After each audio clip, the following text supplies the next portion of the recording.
We are live. Ah!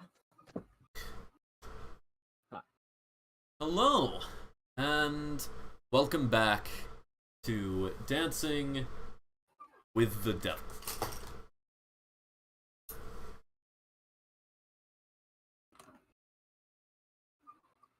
Bye! There he goes. Some say he never found what he was looking for. Wasn't looking for anything. See, you didn't find it then. Okay. Freaking jeez.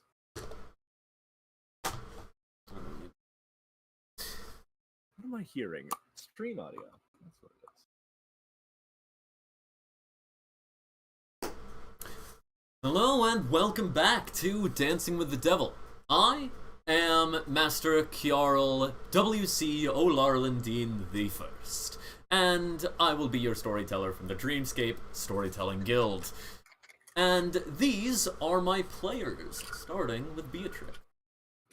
Hi, I'm Em. I'll be playing Beatrix. I am one of the twins. Dante is not in this story today, so it'll be all eyes on me, as it should be. I'm here too. Hi, I'm Gimmick, and I'm playing Lord Voltaire Cassalanter. I have 7 plagues. Wink. The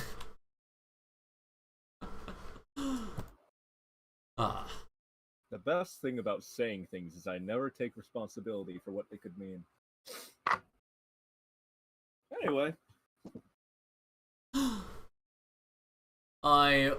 Before we start, I'd like to give thanks to the people providing our music, Vinsvept and Shane Ivers. They are both wonderful composers. Vinsvept, is allowing us to use his music for free.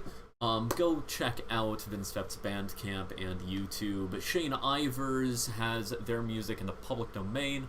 That is truly a wonderful thing to do. So, you can go and check out their music on silvermansound.com.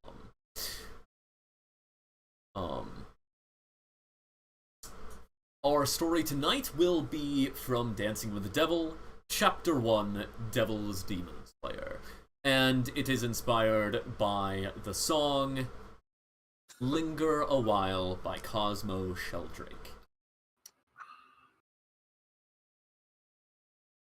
Refreshing.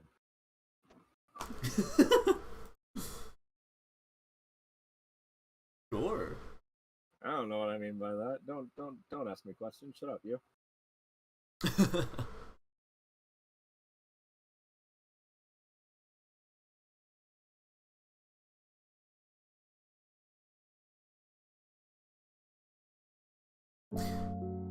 It is the 11th of Flame Rule, 3 days before Beatrix and Dante's 9th birthday. For the past month, Dante has been away on a crash course in the arcane for gifted young minds, hosted at the Blackstaff Wizarding Academy and the Temple of God. Voltaire has been engrossed in his guild lord and crusade acolyte duties.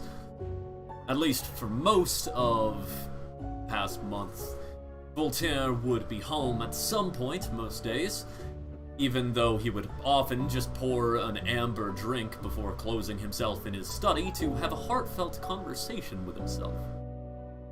But about a 10-day ago, he just stopped coming home.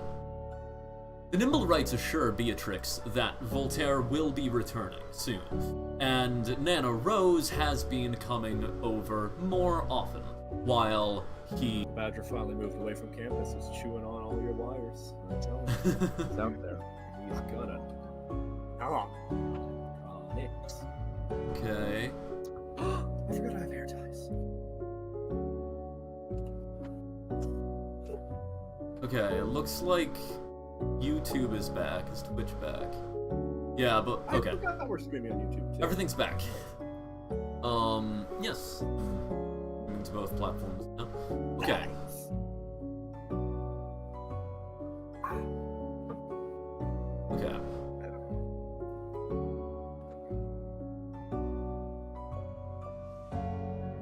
Okay, I don't know when that happened. OBS just kind of disconnected. I think it might have been an internet issue. So I'm just gonna do the recap again to make sure.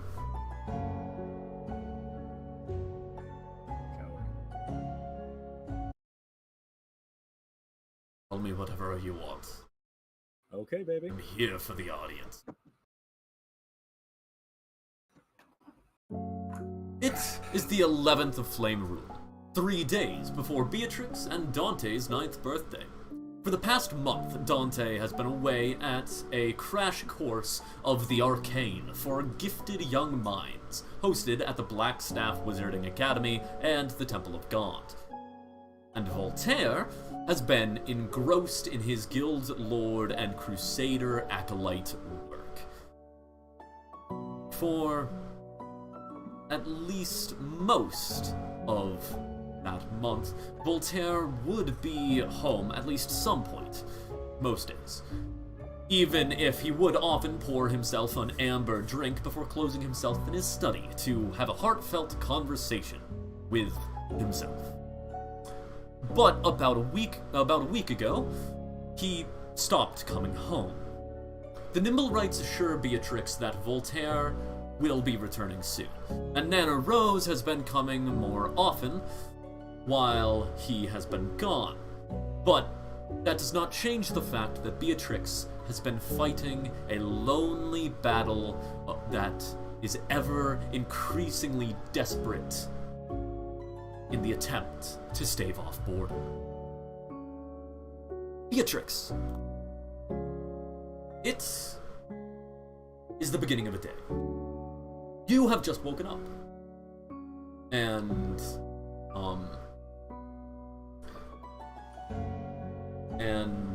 woken up specifically to your curtains being opened up, the sun beaming in, silhouetting your automaton butler Jeeves. Jasper's the butler. Goodness sake, when did I get a Jeeves? I mean, you also do have a Jeeves. We do? Yeah, they're a hand and foot, not a butler. Oh. I didn't even give him a body. Hand and foot is the gender-neutral term for, like, handmaid or footman. Ah, Oh. that's stupid. Ouch! There's gotta be a better name for that. No, it's hand and foot. It's officially, that's what I have decided it is in this setting. It's hand and foot. Because they're waiting on you, hand and foot. Yeah. That makes sense. Yeah, it makes sense. I'm still gonna be mean about it. Yes, Beatrix, you have just woken up, and you look over at the empty bed where Dante would normally have. Or I suppose you probably I suppose that we've never actually decided.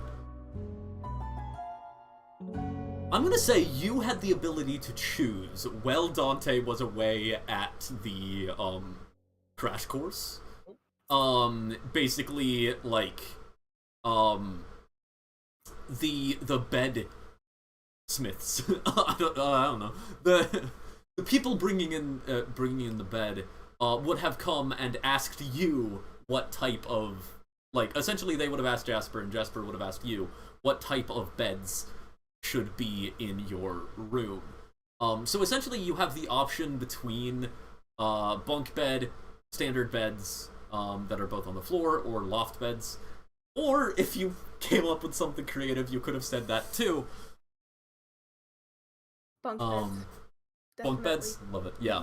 Are you on the top bunk? Yes. Of course, if she's being asked, she's gonna pick top bunk for herself. The top bunk. It's Well, the ideal height. I'm the last person to get attacked Yeah. and the first person to throw things at Dante. well, yeah, but also if you're on the bottom bunk and it has one of those like crossbars in the middle, you can grab it and then just like swing and kick the mattress on the bed above. That is true. It's true. You've probably been experimenting with what you can cause the most mischief with for the I've past just month. been alternating every other night, seeing which one is ideal. Yeah, I mean, if you alternate every other night, then you only have to make your bed every other day. That is true. It is so incredible that you picked what you picked for tactical reasons. I'm putting a sock on my microphone. I'm sorry if this sounds awful. Oh no, we're in a sock now. No, just my mouth. Oh no, the sock's in his mouth now. Yeah, they said put a sock in it. Ah ha ha ha. Don't you do that to me. Yeah. So, Oh yeah, we're doing yet something. another morning of you waking up alone in this windmill of a house. Fantastic.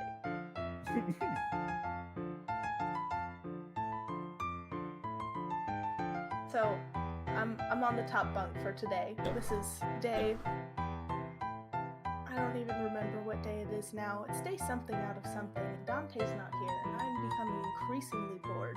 And I swear, if Jasper opens up that curtain one more time and wakes me up with the glaring, deathly glare of the sun, I'm gonna shoot something. Maybe myself, but then there'd be nothing fun in the house. So, for now, we just suffer. Yeah. What clothes would you like me to prepare for you today, mistress? What does Dante have in his closet? Mademoiselle. I need something new, something to freshen things up. Maybe we'll swap. He can take my Sunday best, my dresses, and I'll take everything else. So, do you tell Jasper to get you something from Dante's wardrobe, or do you go over to Dante's wardrobe? I'm gonna go over to Dante's wardrobe, and definitely because I want to take his clothing, and not because I miss him and I need him as close to me as possible while he's gone. Anywho, so socks are not an option. I put too many things in them for them to be Ms. at all comfortable anymore. Ms. Cassalanter, that is your brother's wardrobe. Yes. Your very good observation.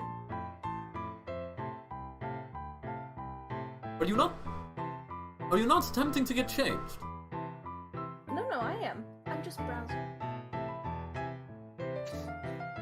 Needed Those to are- switch something up, you know? Is switching something up enough of a reason to use someone else's things? It absolutely is, Jasper. That is the best reason to use somebody else's things. Okay. All the time. Anytime. You're gonna need to make an honor persuasion check. Because I am curious if your directives will, like, override previous directives. Because nimble rights are not simply programmed, like most automatons. They're essentially...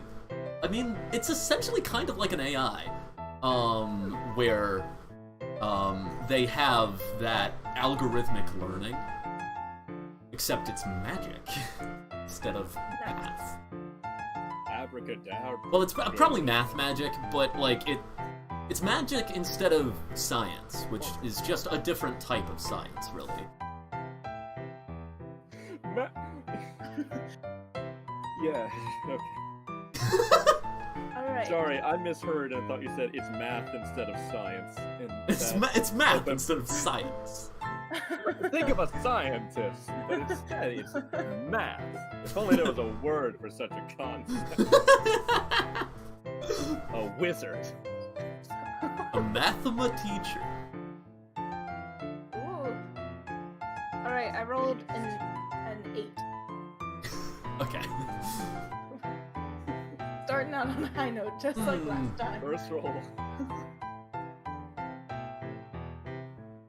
No, except for 7. Yeah, so like, Jasper just kind of like cocks his head. Oh. Alright. I will have to bring this up with with Lord Cassalanter, and Okay. see what his answer is to that statement. I'm sure he and I are thinking the same thing.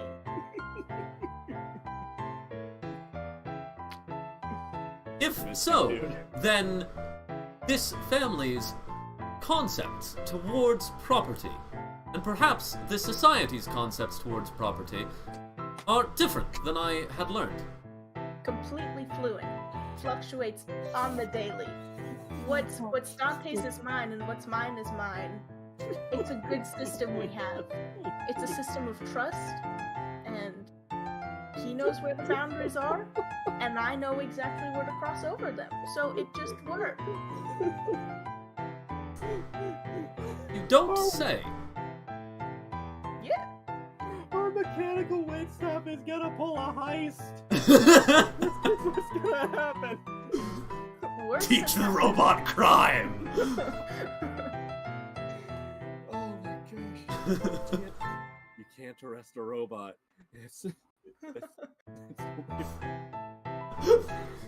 Oh my gosh. Anyways, on to whether I want to wear his vest or combination of it. Not the socks, like not the shoes. Combination of everything is ambitious. I'm thinking, Jasper, bring me this man's finest vests and stockings. Right now. Jasper walks to the wardrobe you're standing in front of, opens it, and grabs the stuff out. Thank you, Jasper. Yeah, he goes over to the, like, changing screen, to your changing screen, and then, like, hangs it up on the inside. I was gonna say that he tosses it over the top, but then I remembered, you're short.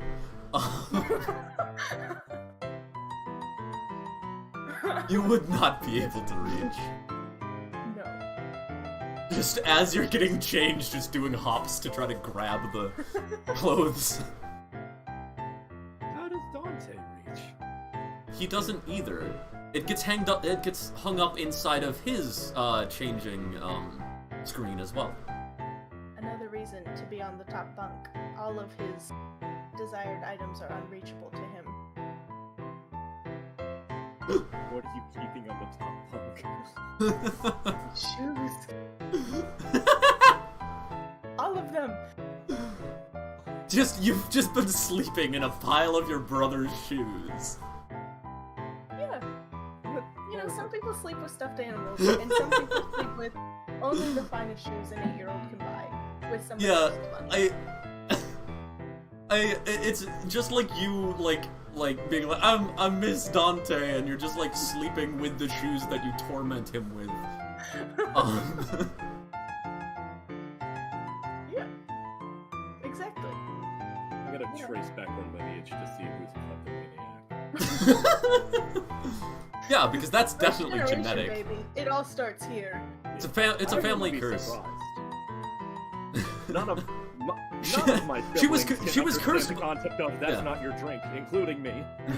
She was cursed as a child. It's gonna be a family curse. She was also the witch, but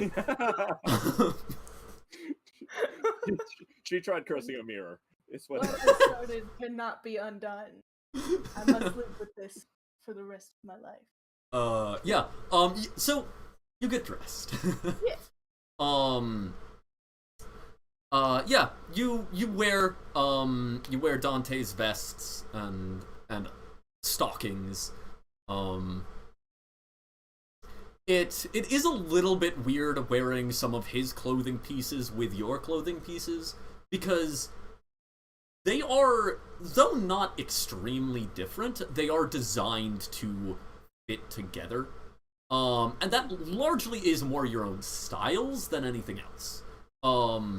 like Dante gets a certain type of stockings. You get a certain type of things.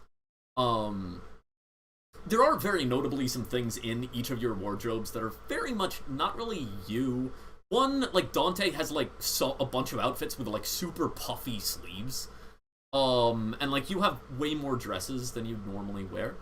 And that's largely because of what your parents bought you when you were even. And just kind of,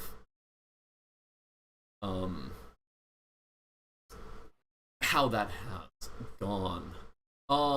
As you are, like, getting changed, Jeeves actually comes in and helps you get changed. Does any, like, laces that you need. Largely, like, even, unless otherwise, like, Jeeves would, like, basically kneel down and, like, try to get you to put your foot on their... Wait. I think I have a different pronoun for each of the Nimblewrights, so I need to double check that. Wow. Our house is diverse.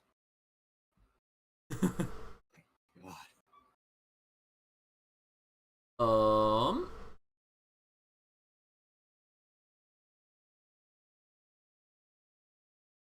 Yes. I forgot what I was looking for.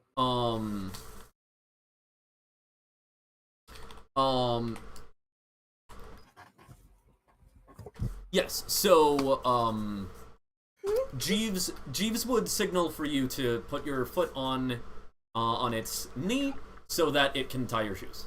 And, like, all of the laces. Unless you specifically are like, no, I'm gonna tie my own laces, then Jeeves will tie all of your laces, like,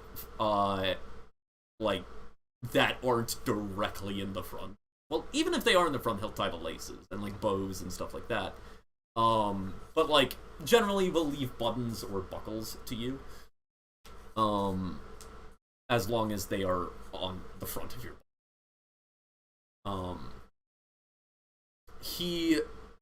it does, like, fasten the tie for Dante's vest, like, in the back, and kind of, slowly pulls it snugger and more snug until you say so, and then ties it off. As,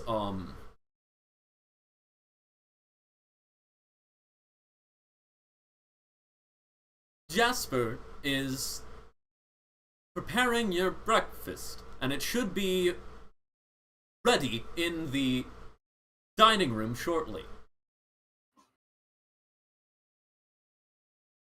Alrighty, let's go get some breakfast. Yeah, so the dining room, is kind of also a little bit more of all-purpose. It has kind of, like, a smaller table that at the moment has, like, it's essentially like a table that comfortably fits, like, 3 people. That has, actually, yes, yeah. It's a, just kind of a round table that's kind of to the corner of the room. There's also, like,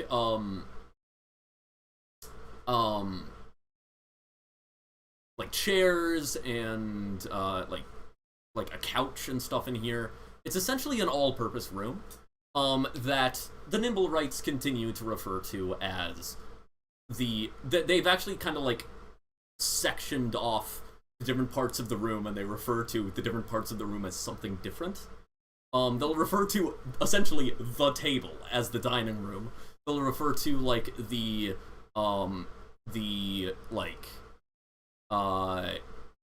couch as the lounge, and, like, yeah, they'll do a bunch of different stuff like that. It's essentially just the main room, that is, just outside of the like it's got the hallway, and then there's the kind of other rooms along the side, one of which is now your bedroom. And that hallway heads to the front door and heads back to the workshop, to the hangar. There's then a staircase that goes up to the next floor, which is largely like storage of various kinds, and then the top of the building is Voltaire's. The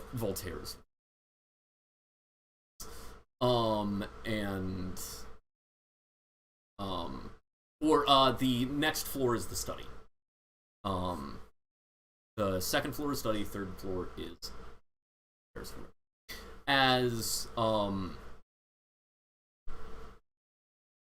you are like finishing up your meal, eating your breakfast, what would you have what do you generally have Jasper prepare for you? That is an excellent question. Probably some kind of fruit and meat and some kind of waffle equivalent that we have. Yeah. Yeah, you'll have like a smaller side of waffles with like a small portion of breakfast sausage and then a variety of fruit, generally. Along with that, there's normally also like some sort of grain or something to add a little bit of hardiness to it. As you like are finishing that up, and regretting deciding to eat what you liked the most first, because now you are left with only essentially a bowl of some grits. As you're attempting to finish that up and kind of stealing glances at Jasper, to try to maybe sneak one by him, you notice out the front window, in the drive, well, parked along the street, it's the Aethermobile. That hasn't been there since Voltaire left. That's kind of weird. Thought that thing was usually parked somewhere else. Not here at all. It's been here consistently whenever Voltaire has been here. Well, this is clearly very important. So important that I must abandon these delicious grits and investigate. Anyways. Yeah. Go ahead and make a deception check. Thank you. Just to it, essentially, yeah. That is a 17. Okay, yeah. You basically like hop out of your chair and kind of like rush to the door of the room fast enough that that Jasper is like, must be significantly important. And Jasper just goes to clean off the table. So yeah, where are you going? To the door that leads me outside, whichever closest one that may be. Yeah, you like go to the hallway and then go to the front door, which is pretty much the only door that leads outside, unless you're talking about the big like bay doors in the workshop, which I am familiar with the bay yes. doors. Well, technically there is another way out of the windmill. So that you got a little bit more familiar with. But yes, as you go to the front door and like open it up.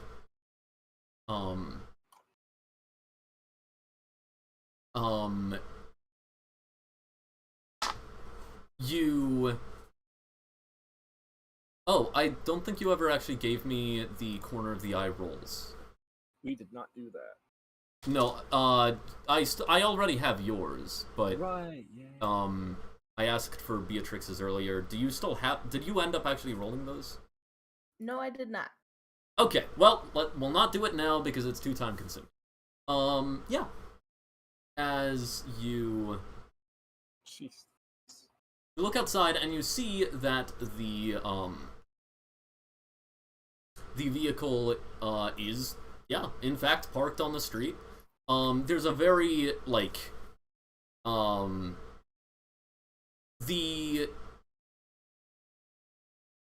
there's a very short, small, like, garden, kind of like a townhouse, with like, wrought iron fence across it. And then right on the other side of that, on the other side of the gate, is the, Aethermobile. Well, I didn't know they planted those in the garden, but is worth a check. Could be in season. Let's. I mean, it's not in the garden, it's on the street. Ah. But it can be in the garden. Something possession. Maybe do not drive the car into the garden. You underestimate our family's driving abilities. Oh, I think he perfectly estimates. Actually, I didn't do too bad. No, you didn't. Yeah. And you're getting better. Yeah. Under circumstances. Alright, so I'm gonna walk over to the Aethermobile and see what's going on. Yeah, you go over to the Aethermobile, and, you actually notice that there is some, like, yeah, go ahead and actually make an investigation check as you, go up to the vehicle and kind of, like, are looking around. I mean, what you do notice is it's the Aethermobile, it's empty, and it's parked in the drive. My investigation check with my... it's Intelligence. 3. Ah, yes! It's an Aethermobile! It is very clearly your brother's Aethermobile.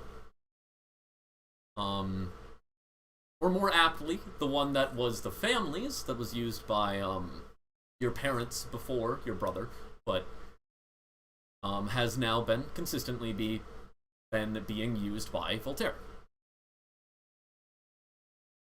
Yes, this mobile is made of mobile. This mobile is mobile. Yes, Yeah. the car does go vroom. Alright. But it does... I mean, there's no reason to not assume that your brother would be back, considering that the car is back. That's true. Is the car unlocked? Let me see if the car is unlocked. Yeah, you try to open it, and it is in fact locked. I didn't quite catch that last one. Did you say locked? Yes, it is locked. Dang it. Yeah. Alright, well I guess that means that Voltaire is back. Maybe he's in the house. Maybe he can eat my grits! Alright, new quest. Let's go. Yeah. So I'm gonna saunter on back to the house. Is that what you say to someone when you want them to shut up? It's like, you know what, pal? Why don't you just eat my grits? I love the fact that Beatrix has not seen any of her brothers in about a 10-day, and has barely had entertainment beyond that, and is like, ah, yes, my brother's finally back. I will feed him grits.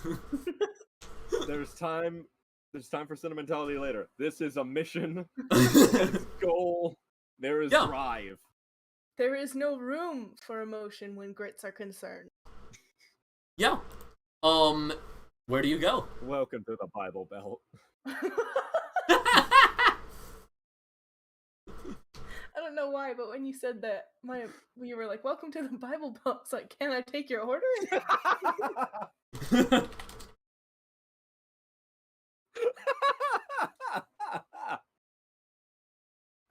All right, I'm gonna go through the front door and go find Jasper. Maybe he's seen Voltaire. Yeah. As you go back through the front door and you go and look for Jasper. You do not find Jasper immediately in the like dining space. Though you are aware that one of the rooms so there are 3 other rooms attached to the hallway. There's like the at the end, there's the hangar, of course.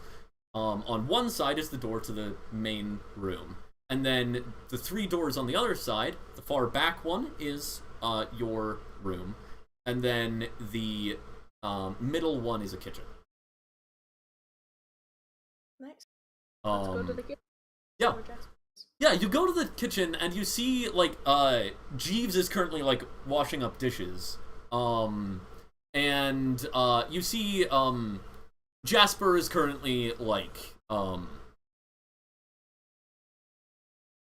Jasper is currently just kind of, like, standing at the counter, looking down. Looks back at you as you enter. Ah! Mademoiselle Cassalanter.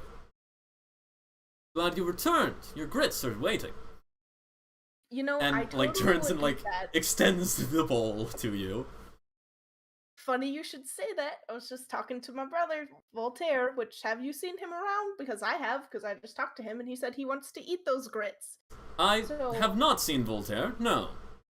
Great, well then you can just pop that away, save it for him. I'm gonna go find him so you can eat Make a those deception grits. check.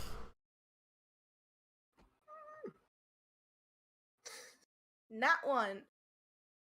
I have been keeping them warm for you, Miss Cassalanter, and it is important that you get your energy for the day. Is it that important though? You are a growing child. It is important for your nutrition. Well, gotta stop growing someday. It was a good run. Do you while want I to be had it. shorter than Dante? Pass me the spoon. The family way. Spite. Spite is the best seasoning for any disgusting food. As you finish your grits. Oh, you ate the whole bowl. as you consume the dish itself. No, yeah, as you as you finish your grits, which, I mean, you had already eaten some of it, so it's not like you just like an entire bowl of grits. It is, I mean, you're done with your grits now. What do you do? I guess I'll ask them again. So, Jasper, you and Jeeves both haven't seen him walking around? Because the Aethermobile is, like, down the road. I have not seen Lord Cassalanter. No. Jeeves, have you seen Lord Cassalanter? Jeeves, like, stops washing the dishes for a moment, looks back at you. I have not seen Lord Cassalanter. Great. I was unaware that his vehicle had returned. He must have returned late at night. Yeah, I mean, I was sitting down at breakfast eating those delicious grits, and almost nothing could tear my attention away from them except seeing that car down the road, which means he's home and my boredom can finally die. Maybe. I guess I should go ask Nim. Maybe he's in the workshop or something like that. Maybe he brought back toys or guns. Yeah. Yeah, So- alright, well, thank you for those delicious grits. Now I'm gonna be 6 feet tall. Suck it, Dante. You are welcome, Mademoiselle Cassalanter. I'm gonna go go to the bay or whatever Yeah. it's called. You head into the garage. We're just gonna call it something different each time. Rotate through all the possible words. Bay's not a bad idea. Yeah, we'll go ahead and say bay. It is Garage is bad. It is, yeah, exactly. It is BAE. Like a Yeah. You head to the bay, and Nim. As you enter, you hear like the sound of working. As you kind of look around, and then you see you catch Nim is up in the skeleton of the ship, is working away at the moment. What you doing, Nim? Nim, without looking at you. Well, I am constructing a ship. Yeah. All right. Speaking of ship, have you seen Voltaire at all? I have not seen Voltaire, no. To my knowledge, they arrived last night, but have not left the room since. His room? Or which specifics, man? What are the specifics? Voltaire has not left his room, to my knowledge. That's a problem. I'm increasingly bored. And Dante... Well, the room has a door you can knock on. You could bother him instead of me. That is a genius idea. I will do that because I thought of it. Thank you, Nim. It's been a pleasure. Of course. Alright, saunters off to Voltaire's room. Yeah, as you're kind of like walking off, Nim kind of, just a reminder,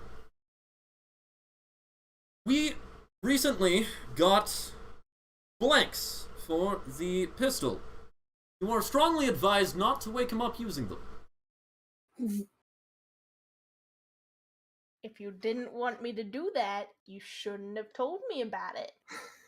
Oh no, Unless this I is have some kind of failed. test.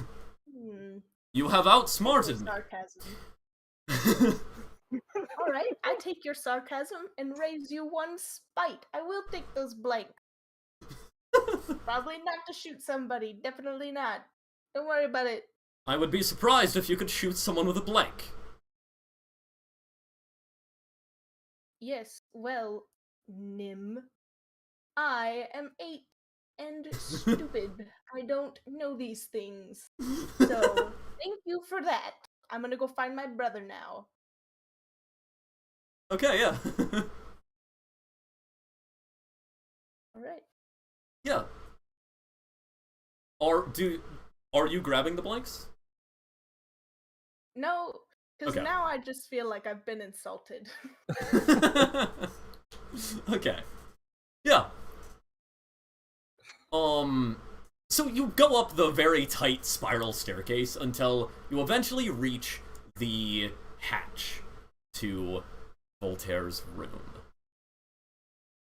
You would think that for all the space we have in this stupid workshop, they could afford less stairs. Anyway, that's a problem for another day. Stairs can be chopped off. But this is a matter of boredom or death. Alright. I'm gonna open the hatch. Yeah. You open up the hatch, and then, as you are, like, heading in, you first hear a kind of, like the sound of a fire. Kind of like a fire that, like, roars a bit and then dies down. As you open up the hatch, you, enter a room that is lit only by the fireplace with fresh smoke beginning to come out of it. And Voltaire, you kind of like look around and you see on Voltaire's bed, you see Voltaire. You also see someone in a chair next to the bed that is kind of like, the chair is now like leaning back against the wall, and you see someone who you have not met before. You see a woman with a vibrant, like, vermilion streak in her hair. That means green, right? That's a green. No, vermilion is a red. That's a red? I did know that. That is a red, yes. Sorry, my words are colorblind. All right. So I only know one out of the two people in that room, and that is Correct. 50% or a half, which is not the percentage I usually like when I enter a room. So Yeah. go ahead. I am passed out, like, uncharacteristically sprawled all over the bed. Face in a pillow, my right arm underneath that pillow. Yeah. Completely knocked cold. Yeah.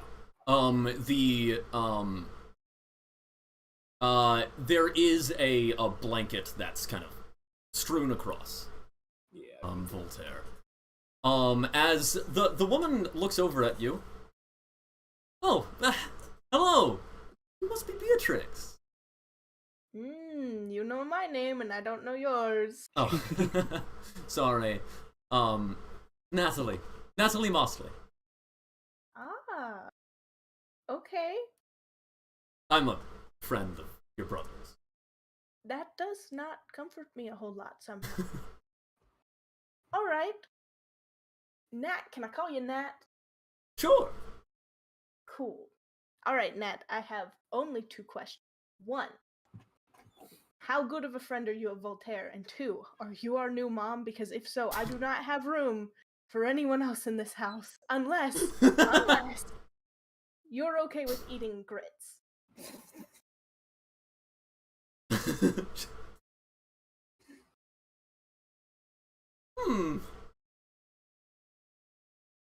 Well, I'd like to imagine I'm a very good friend with your brother. I would say that no, I'm not your new mom. At least not yet. And sure, I'd eat grits. Okay, well, I like one of those answers. So what brings you to this part of town in our cozy little workshop in my brother's room with a roaring fire while he splayed like a dead rag doll? Well, mostly your brother and making sure that he is not in fact a dead ragdoll. What? Voltaire, wake up! She kicks the bed. Dragons. Sorry. Hold on to that blanket.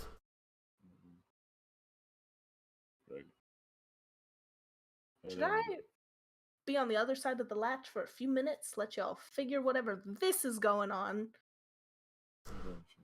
Probably a good idea. Wake up! She kicks the bed again. No, don't go on the banana. I should have brought the blanks. That's what he wants. He'll be up and ready in a moment. I didn't put it. Get out of the tower. Get it, Bell. Get it. Alright, I can't take this. I'm gonna pick up a pillow and smack him. Yeah, you just walk over to the bed, grab a pillow, and just... Voltaire, I'd like you to... Yeah. What? Yeah, you are awake. Sorry.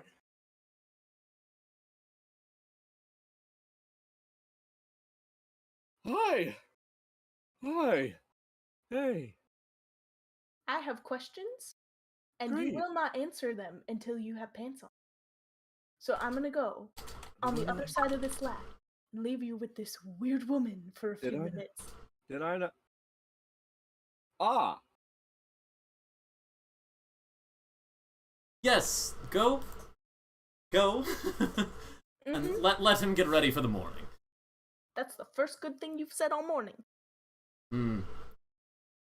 Be with you shortly. Good morning, guys. Yeah, as you leave the room and close the hatch, are you, like, going down the stairs, or are you staying at the hatch? I'm just gonna sit for a second and process what just happened. I don't really think anything weird has happened because I'm 8, you know. I just think a simple hello would have been nice. He hasn't been here for a while. I said hi. Yeah, we were like, Yes, I just how dare you be tired? Yeah, go ahead. Bored and you don't see me fussing about it. I had to every eat day. grits. You don't know what I've been through. Where were you when I was eating grits? Beatrix, I would like you to make a perception check. Cool. 6. 6? Okay, cool. Okay. Then. Yes. Do that. You are going to be deafened for a moment.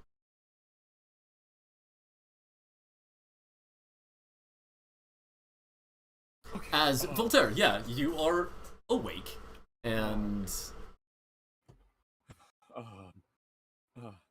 What? Hello, I'm here Hello? making sure that I'm still alive.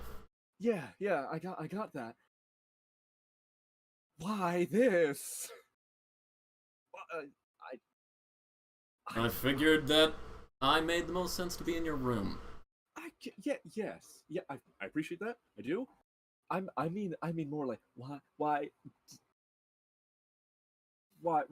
this form?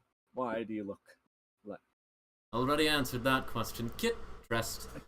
All right. Yes. Why did I don't remember. Where did my pants?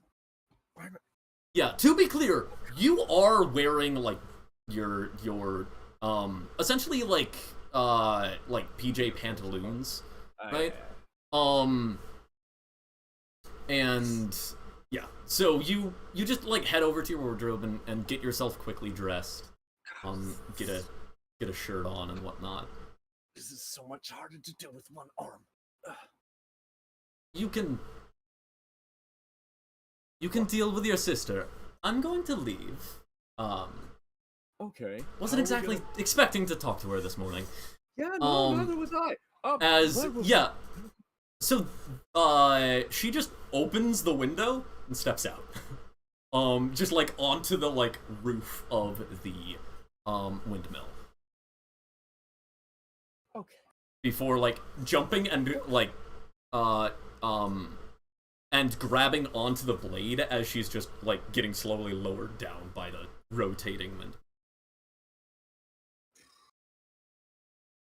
Voltaire has not seen a pretty face in his bedroom as he wakes up in a while, so this is all sorts of shock for him. Yeah, I mean, especially not without his like a priest yelling at him. Yeah. Okay. I guess I get dressed and Yeah. Okay. A daughter barging in is slightly different than a father barging in. Yeah. I don't even have taxes to say I'm doing. Yeah. I didn't even do anything this time. I'm innocent in it. Okay. Fine. Hat. Long mustache. You put on your hat before leaving your room? Yeah. Like, It's my casual at-home hat. You just have to, like, crouch as you go down the spiral staircase, with a top hat Is it on. Is it a short route? It's a very tight spiral staircase. This is not... Yeah. This is not built as, like, a fancy house. You know what? This is a windmill that has been retrofitted into a workshop. I'm pretty sure I have a hat rack in, like, every major room. You take off your hat when you leave. I take off my when you go down the stairs. I take off my night hat, which looks like a top hat with a little puffball at the top, and so I can go snork me, and it goes up and down in the air. Lovely. I go down the stairs. I exit the room expecting to get a hat downstairs. Okay, yeah. So the hatch opens up, and Voltaire, describe how you're dressed. Okay. Yeah, I mean, pretty much pretty similar to what I got on, except where the colors make more sense. Floral, lighter shirt, dark coat. My arms are behind my back at the moment, and I have dress pants on instead of my previous pajama pants, which I was wearing. Good.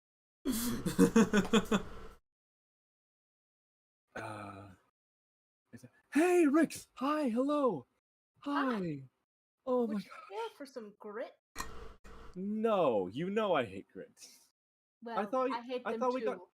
You hate them too? I thought we got them for you. Does Dante like grits? I think that's what it was.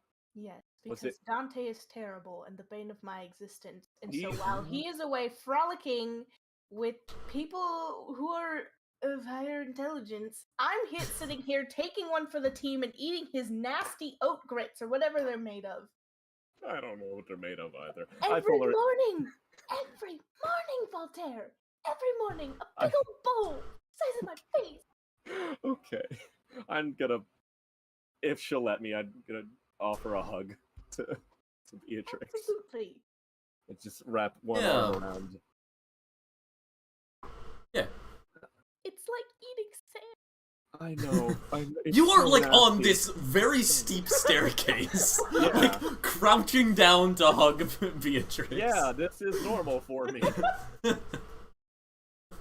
This is the usual height difference in real life. Yeah. Oh goodness. Yeah. Oh, I think you would. Yeah, you would notice by now. There's an arm around you, and there's half an arm around the other side. That's new. What? Where's the other half? What? Oh, yep. Okay, so how about? Are you full from breakfast, or do you want? We can get you something better. The flames of my anger has burned away all the calories. Let's go get food. Let's go get food. Let's get good food that is not grits. Yes. Okay. And I go downstairs and fix up some not French toast. Elven What is it? toast. What? Some elven toast. Elven toast. Elven toast. Normally cooked with eggs that I mean- are 1,000 years old. Could be like enclave toast. Enclave toast. That sounds. Yeah, because bougie there's crap. or Let's or like maybe gray cloak toast. I don't know. I think enclave toast. Enclave toast. It yeah. sounds like a French Yeah, word. that Anyway. rolls off Yeah, the tongue a little yeah. easier. Yeah, because there's the Elven Enclave, is Yeah, that's what a large confederacy of elven nations that is to Yep. the east. I get blueberries on mine. 'Cause- Voltaire, I have questions for you, and the Yeah. toast is a good peace treaty. I appreciate this. Of course. But one, Oh, Why I is do your- need Voltaire to make a cooking tools check. Of course. Yeah. Absolutely. That would Um, be I'm gonna say 30.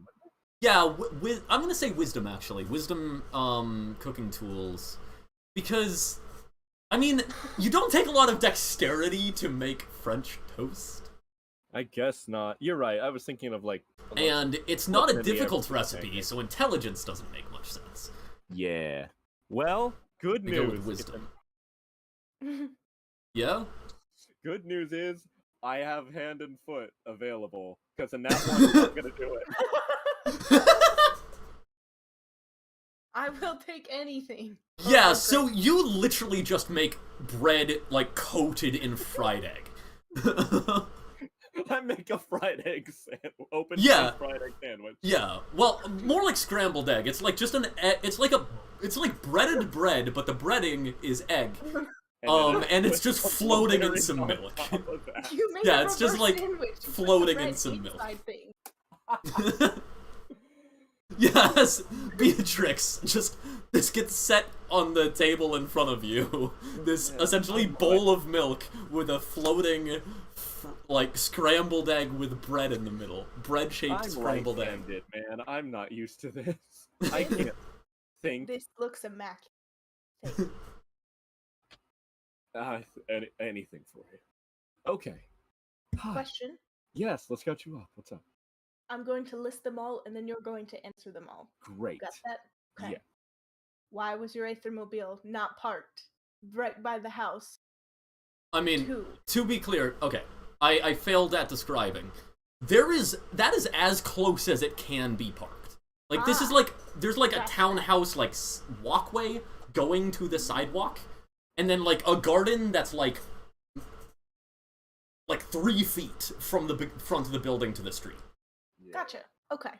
Why I was describing it that way was because it's shocking because of how, like, poor this seems to you.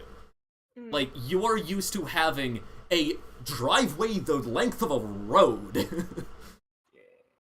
And, like, a whole, like, circle around a fountain kind of thing. Every time we pull into the normal house, it would be like the Downton Abbey theme playing from nowhere. Yeah, like full-on hedge maze garden kind of things. And instead, it's like this tiny little garden with a walkway straight to the street. Gotcha. Okay, scratch question 1 then. Why did you not tell me that you were home?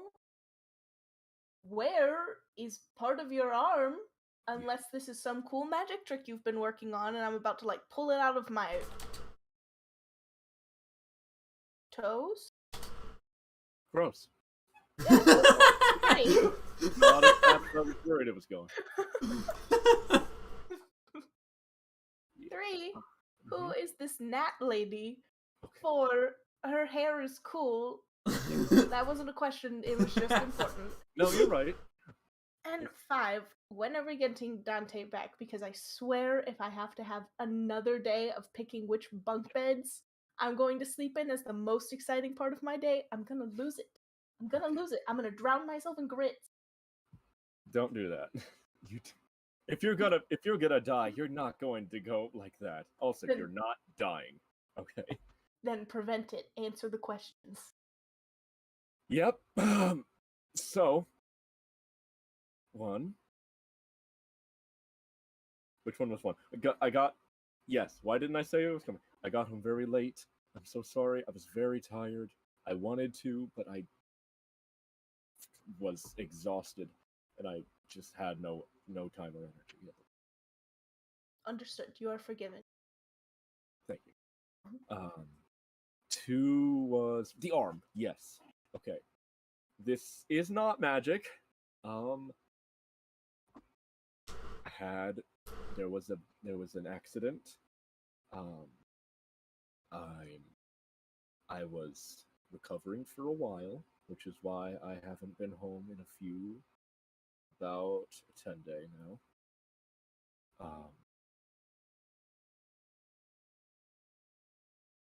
There's a lot I won't worry you with at the moment, but we're going to get better. It's gonna be okay. 3. What was 3? Nah. Who's Nat, Nat? yes. Nat, yes. Okay, Natalie, Nat is a friend of mine. We met at a party. She's been very helpful with my work and stuff, and she helped get me home from recovery, and yeah. Okay. He's won back some points. Points? Hold on. I didn't hear what you just said. Said she has won back. I couldn't remember the words I was gonna say. Okay. It'll come back to me, maybe. Okay.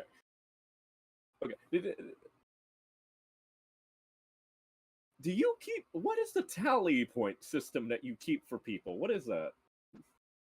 Well, you see, being a twin.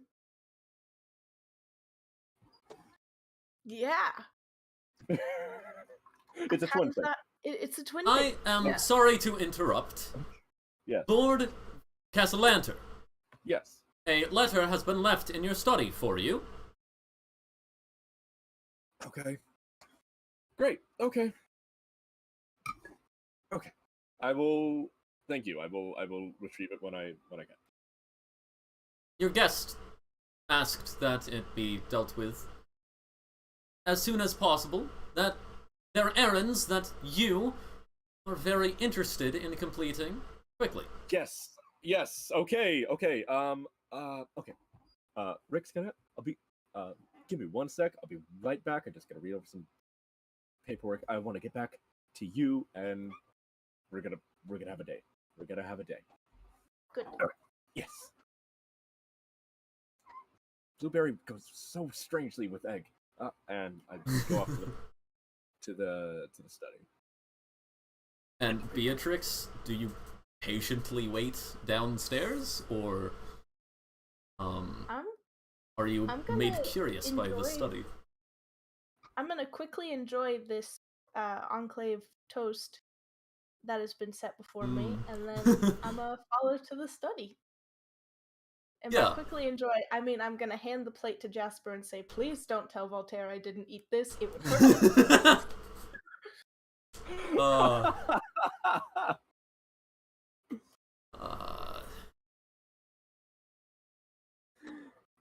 Yeah, so I'm gonna follow him. See what this letter business is about. Leave your egged milk bread behind, and yeah, go ahead and make a stealth check.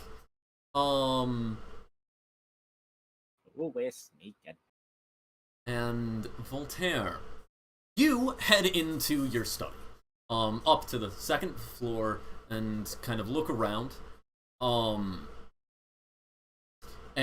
you see your study hat. As yes, you go over to your desk, and there is, in fact, a letter might be putting this lightly. Perhaps pamphlet may be closer. It's several pages, not bound, but it is a kind of significant stack of pages. You look through and are currently reading what it says.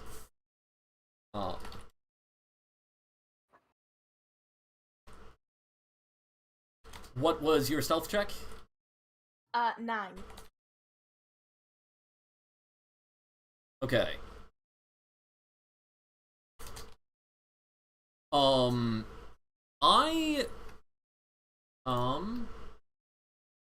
Voltaire, go ahead and roll me a perception check at disadvantage. A disadvantage, okay. Let's see. It's gonna be. Oh, that was cocked. Let's see. Okay. Perception is the. How do I look? It's always wisdom. It's a flat 15. Okay. Then yeah, you are kind of like looking at the first page, skimming the first page, and you kind of skim through a bit of it, and then you hear the stairs creak behind you.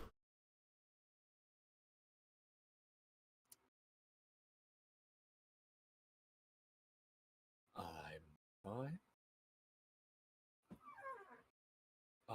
Okay, so that's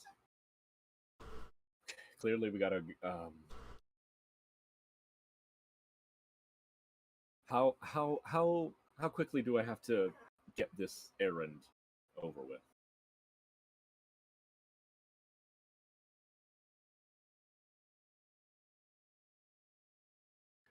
Okay. The deadline is the 13th. 13th. And and today's the 10th, you said, right? It's the 11th. 11th, thank you. Okay, that's fine. You know what? Yeah, so you're just... Yeah, as you just are kind of, like, continuing to, like, read through it a bit, and kind of just ignoring the creak that happened behind you, despite the fact that, Beatrix, you did set off, essentially a notification of your presence, Voltaire has not appeared to notice. I'm going to... I think I've skimmed enough to get the general gist of what I need. I'm going to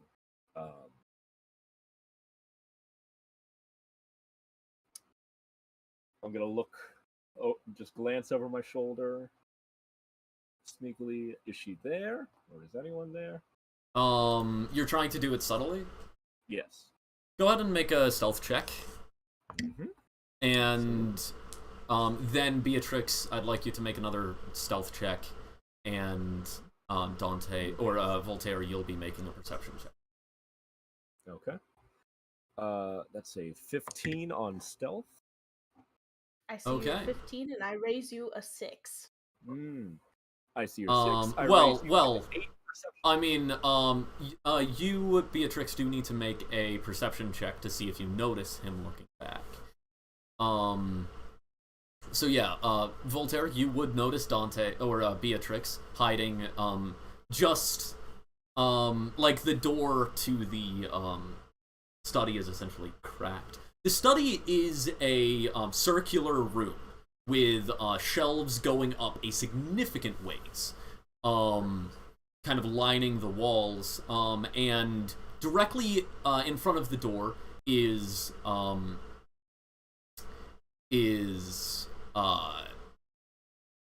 essentially, like, to one side is your desk, and then to the other side is your little sitting room, with, like, the coffee table and the chairs. Great. Okay. So I'm gonna call out. I'll be with you in just a sec. And I'm going to go to just walk quickly over with the papers in hand to my usual room. There's a little table I have. Put down the papers, reach into my coat, take out the key that I have, and lock away the papers in the little compartment I have in that desk for such papers and stuff. Sure. Sure.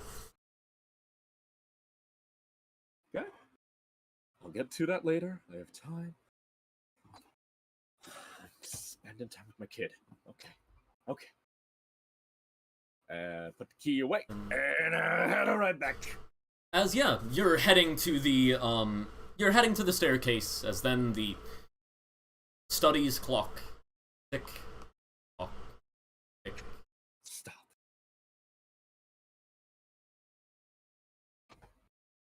Keep going. As, you open the door and Beatrix is standing right there. Oh, okay. Hey! Hey! I just got here. Okay. Yeah. So, what are we doing today? You are bored. We need to get you doing stuff. We both need to do stuff. Yes, I think today is the day that I learned to drive the Aethermobile.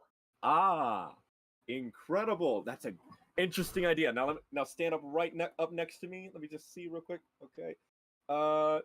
Yeah, nope, sorry. You're still not tall enough to reach the pedals.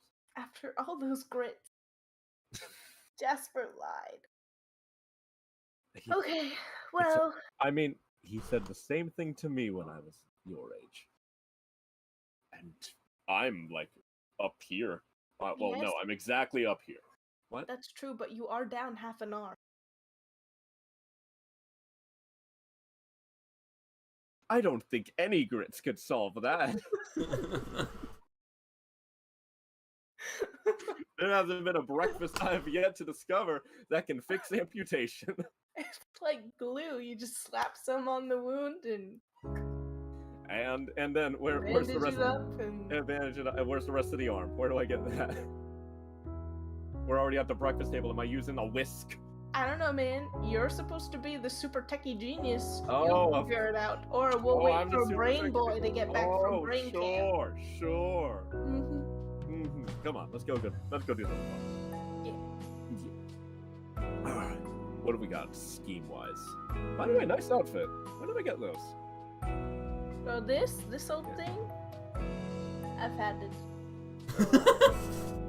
All right, cool. Should wear it more often. Looks nice on you. Thank you. I will. Yeah, so you head out to the Aethermobile? I think we need to get out of the house. Yeah. We need. Yeah, you head over to the Aethermobile, Voltaire, are you taking the wheel? No. Not in this condition. Not ready yet. Not with a kid on board. Okay. Jasper is piloting. Okay, Jeeves, actually. Jeeves is normally the chauffeur. See? Jasper is home making sure everything is in order. Right. The Jasper's the apple. Yeah. Well, he's the butler, so a butler needs to make sure that the estate is still in order when the master is away. Right, he buttles while I'm not there. Sure. I was just about to say that. I was. One brain. Beatrix, One Beatrix, where are you sitting? There is, of course, the front seat. There are the back seats. There's also the trunk. I'm sitting right next to Voltaire. Okay, yeah, in the front seat. I am packing like. Oh wait, actually, yeah, that's. Where is Voltaire sitting? I would probably be. Well, if she's. Okay. If she insists on sitting next to me, I'm in the back seat.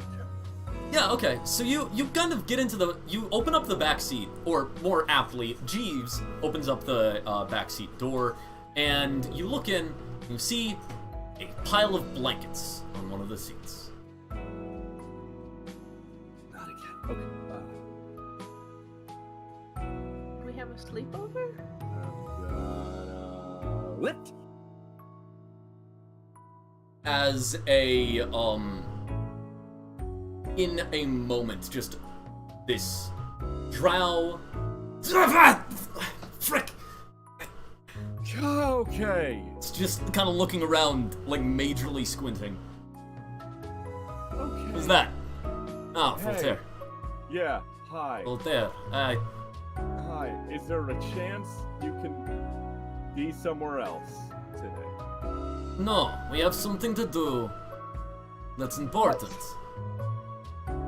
The errand I sent you, of course. What? Do you think you can get that done in what? A day? I'm not doing this. I'm not doing this. You need Voltaire. You need the items. You need the items now. All right. We will go shopping then. Get it done, okay? I would like a day with my family. Thank you very much. I'm terribly sorry, but it is not my place to do that. I have other things that I'm doing. I have other eyes around. I know, and I appreciate it. I really do. Okay. Not to mention that you need to understand what you're getting. Okay, fine. Okay.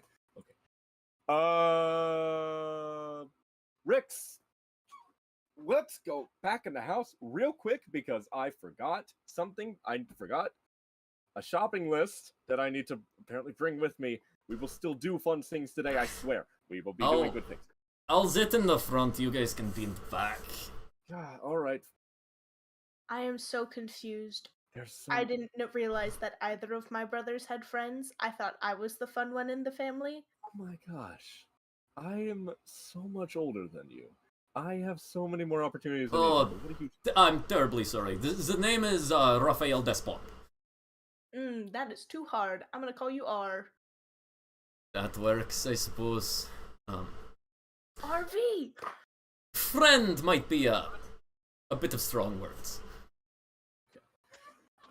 Last time I was in the car with your brother, I jumped out of it. Well, I tend to see that is an effect my family has on people. In one instance, I have just heard just now. Voltaire, why don't you just go and get some whatever you need? I've already gone inside. Oh, you have? Okay, sorry, I missed that. Go in and get the the drow with they have lavender skin. This drow has lavender skin with like almost white hair, but they're now like putting on a very wide brim hat and like these like sunglasses that you just cannot see past. Like ones that have like blinders to the side and everything. As he like gets out of the Aethermobile. No, you notice that his outfit, though it is like nice fabric, it is like fraying in spots. There's like seams are pulling, and there are different spots where the fabric is like worn and the color is a bit gone. I see you have the same fashion sense as my brother. Interesting. Well, I would,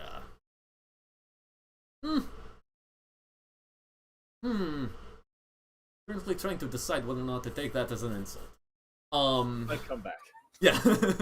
Voltaire! Definitely the person we weren't talking about. I wasn't talking about this, brother. As, Raphael, gets into the front seat. Oh, you have another brother, do you? Yeah. Is this a safe person to tell that information to? Leave that to me. We do, but he's not home at Voltaire. He's off. As brothers do, gallivanting around. Yes, oh yes. And as sisters do, gallivanting in the house eating grits and dying slowly, painfully. Have they not taken you out at all? Those sound like suffering. I need 30 minutes of exercise every day. Do you know how small that little garden is? Yeah, it's like 3 feet. Yeah, I get 3 feet of exercise per day. The city is nice and big. I don't want an 8-year-old running around a busy city. It's fine. I have my gun. Haha! For the sake of the city, again. This kid is going places. Perhaps jail, but places. Give me. That is a place. It is a place. And by I the may way, go there. Beatrix, give me your gun, by the way. Who says I have it? You're right. Give me my gun. Alright, fine. You win this round. Thank you. Okay. But do you have all your rounds?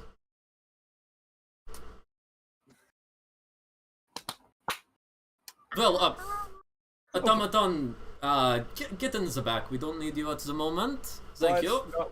I'll drive. I know where to buy the stuff. Okay. You know what? Yeah, that's fine. That's fine. We're fine. Raphael just takes this driver's seat. Okay. Okay. Off Yeah. we go. Chill in the backseat. So, Yeah. there are. We might be. So here's the thing. I don't know where we're getting the things. I know one of them and how to get that. But where we're getting animals, I wouldn't. We might be stopping by a zoo, which could be fun. It might be the woods. I've heard of the woods. Depends. Sounds interesting. Yeah, they're big, and you can almost crash your car in them. It's great. Love the woods. Okay. So, okay. Errands aside, what do you want to do? Is there anything specific that you have in mind that you're just like aching to get out of you? Because we can definitely get that. We're going to make this fun. I swear. We should get a gift for Dante. Oh, nice. One on the list. I'm thinking something that can be put in socks. Yeah, there it is. Mm-hmm. You know, why? You got it. How about this? What if we get him something to even the playing field with? Because you keep getting stuff, and are you frozen? No, Yeah. you're not. No. Nope, you were just standing I'm perfectly still. Okay. Listening intently. Okay. How about, because I think he needs, between you and me, I think he needs some help in figuring out how to get in the situation that you're in. So if I can't stop you from harassing your brother, the least I can do is teach him how to harass you. So, This seems like a fair compromise. okay, that went immediately better than I was expecting. So I'm proud of you. This great job. Good. You get a gold star sticker. Yes. All right. So what would make Dante slightly not as bad as me? Okay, be nice. But yes, what can we do? A gun. What? A gun. No. A sword. Better, but no. A bow. Why weapons? Why you're not you realize what you're doing to yourself, right? You are putting oatmeal in his socks and you're thinking, let's give him weaponry to use against me. Listen, the base that we are starting is below a foundation for Dante. My strength is like way up here, and Dante is like. Firearms are not the base level. That is not the foundation. Starting point. I don't think it should be, to be perfectly honest. I think it'd be better if we did I don't know. You know, what was it you suggested to me in the past? Wasn't it something like the magic? Gelatin. Magic. Soul. That's not where you were going. It was magic something. Magic Jello? Magic gelatin. Well, they kind of specifically made out of slime. But that's not a prank. That's okay. Yeah, magic. We teach him magic. He's learning magic. The vehicle rolls to a stop. All right, this is the first place we're gonna get some supplies. And Despond gestures into an alleyway where there is a entrance into a shop in the alleyway. Great. Voltaire, this doesn't exactly look like an upstanding establishment. No, that's you can have an establishment anywhere. You rich kids walking in the front door all the time. The real good stuff, the good stuff in the trade war, it's down in the alleyways. That's where you get the mom and pops. That's where you get the local stuff, the good stuff. Some of my best friends work in alleys. Despond gets out of the vehicle. Alright. I know that joke because I'm 8 I didn't realize I was making the joke until it was too late. Yeah, okay. Okay. Stay with Jeeves. I will be back. This will not take long. Okay. Yeah. As Voltaire and Despond walk into the alleyway and into this establishment, do you stay with Jeeves? Who is also currently in the trunk? What? I'm gonna walk Jeeves over is to in the trunk. Jeeves, Voltaire told me to tell you to stay in the trunk. We're going in the shop. Perfectly upstanding establishment. Voltaire has many friends who work here. Yeah. Very well. Notice Mademoiselle Cassalanter. I guess it is Jeeves. Yeah, that makes sense. All right. Alrighty. Go check out this shop. Maybe we'll find some rock. Yeah. So, Find some what? Rocks. Rocks. Voltaire, you head into the shop, and you see as you like come in, a tiefling looks up from the counter. This kind of this red tiefling with like ram's horns that kind of go back and then loop back around. They're very thick ram's horn. This this man looks up and is wearing a relatively reasonable like shopkeep's outfit. Oh well, welcome to any assortment of casting needs you have. They're all here, no matter the casting you need. Fantastic. Here's what I'm going to need. I'm going to need. Well, first off, do you have granulated sulfur? Yeah, of course. Let's go over there. Okay. Everything's clearly labeled. You should be able to find it yourself. Oh, good. Thank you. Thank goodness. Okay. Thank you. And we're gonna need a bag of your finest rock. Why? Why? Oh, right? Like gemstones for casting, or? Does not matter. I have a wimpy twin brother who needs a level playing field. Okay. Okay. You know what? Here, Rex, can you come over here? Real quick. Yeah. I'll be right back. Cool. Okay. So, while I was away, how much of not staying put did you do? Feel like if I answer this honestly, I'm gonna get sent back to the car. Oh my gods. Okay. So. Okay. No, you know what? This is fine. We're just picking up. I'm picking up some stuff for work, and you know what? Maybe this can be an adventure, but just stay by my side at least if you're going to be here. Can do. Okay, I mean it. Okay? Okay. Mm-hmm. And to answer your question, I'd say it was about like 50-50. Okay.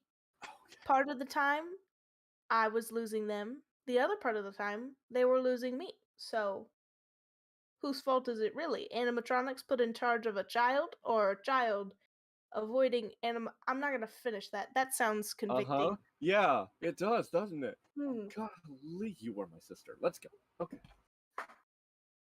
I head over and pick up some sulfur. What? How does that work? Are they in like little pouches, or what are we working?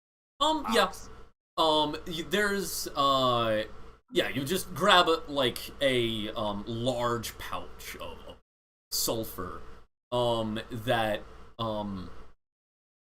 it's not like it's not super fabricy. The pouch is actually like, it's kind of very waxy even. The bad step. but the smell is not coming out. Okay. All right, and for the runes, which one do you want? Despond holds up a like a large vial of red liquid and several different, like, just essentially a thing of chalk. For the I mean, one will work better than the other. Okay. The Starts like sloshing the liquid around. yeah. Okay.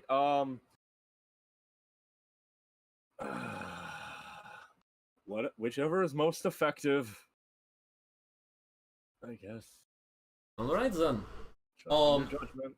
They put back the chalk and hand I the was hoping. jar of red liquid to you. Okay, great. Love that. Love that so much. Okay. All right. So we got the sulfur. We got the runes. That's all we need from here. So we need from here. Okay. Fantastic. Okay. And so we And need a bag of their Though- finest rocks. Have you okay. fully read the instruction? Yeah. Yes, I've read it. I've read it over and over. I it's, don't think you have. Like, from a DM, you've skimmed it, but you never said you read it. True. Okay, I'm going to take out my shopping list and look at what I need again. No, like, give it a good read while we're on the drive. Like, all of the pages. Okay. I know the big ones, like ingredients and stuff, but the rest we'll worry about there. Let's get some. We need some Right. good rocks. We need real good rocks. All right. Well, I can get you some various rocks. We got plenty of spark rocks around here. There's I mean, we got gemstones of all sort used for casting. What are you feeling like? What are we thinking? I feel like something with fire, maybe, or explosion. I mean, if you're looking for something volatile, we have aether crystals. No. Thunder powder as well. Okay. We'll look at the thunder powder. Remind me, spark rocks. How's that work? It's just minerals that tend to spark against each other. Okay. Nice. Yeah. I mean, you could juggle them, and then it's a light show. Ooh. All right. Yeah, that racks up to that's a significant amount. This is he looks at the jar. This is the good stuff too. Raphael. Okay. That's gonna be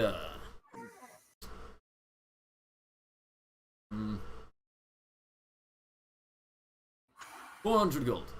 Yep. Okay. Yep. I'm prepared. That's ridiculous. He's the man's doing good work, and he's selling stuff, and this is the right price for this product. Yeah, you just hand over the money. Yeah. Gills on there, tosses it back. Okay. Good doing business. You too. Have a good one. I go to the west.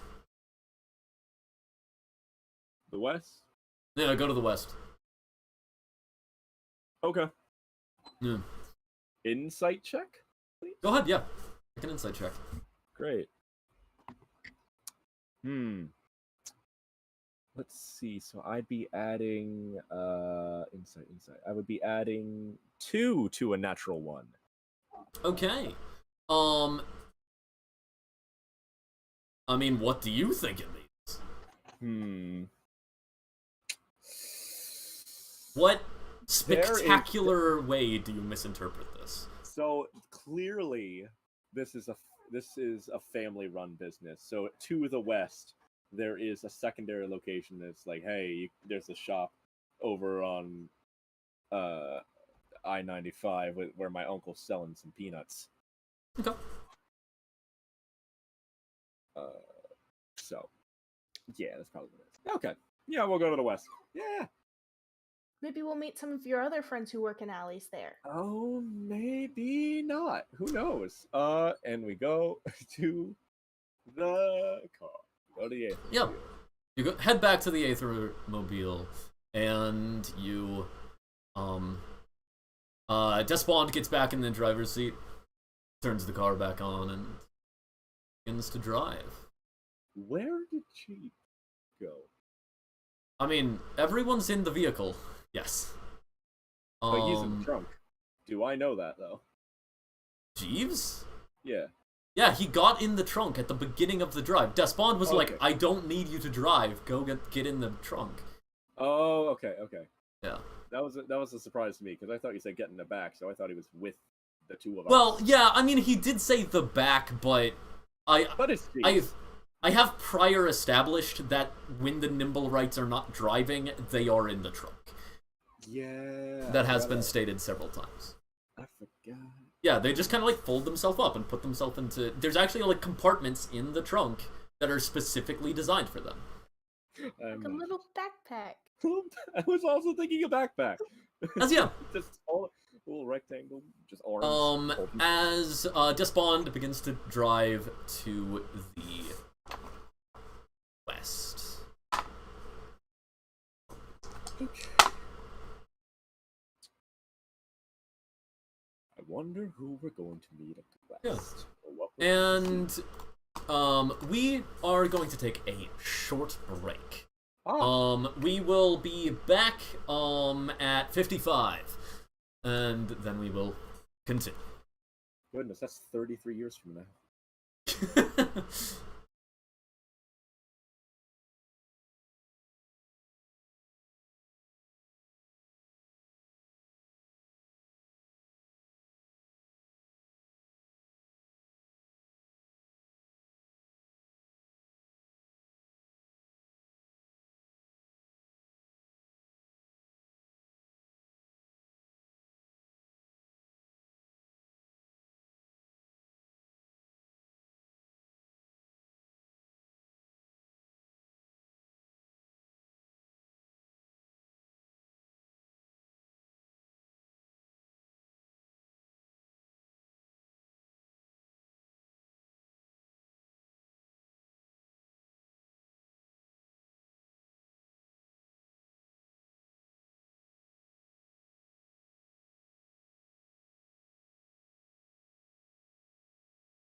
We are back. Damn. The DNA evidence. Hello. Anyone joining us after the break, the Cassalanter siblings of Beatrix and Voltaire have decided to spend a day together after Voltaire just got out of the hospital for arm gun. Clinical arm gun. Voltaire, clinical arm gun. Voltaire Billy is Mays here. Voltaire is taking Beatrix along. You said forearm gone. Did you mean to have a play on words? Forearm gone? Well, look who's the cleverest one in here in the Discord call. Voltaire is taking Beatrix on some errands that he is running with Raphael Despot, a drow who is Voltaire's associate. Yeah. Okay. Oh, he associates, alright. As you are driving to the next location, Voltaire, are you reading through the instructions? Yes.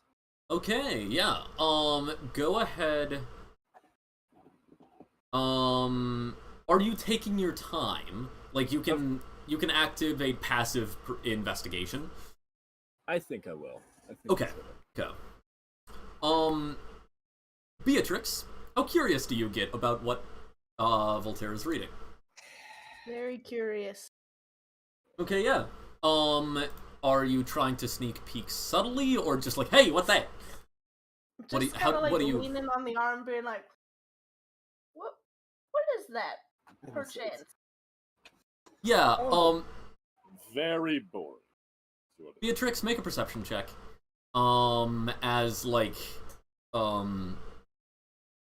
you kind of lean in to look at it, Voltaire, are you pulling away or just okay? I'm reading, but just like folding the paper just out of eye line. Well, that's okay because it was a 2. Okay. I fold really. You see a circle, and that's all you see before he kind of like turns away, and begins like almost like leaning against the door even.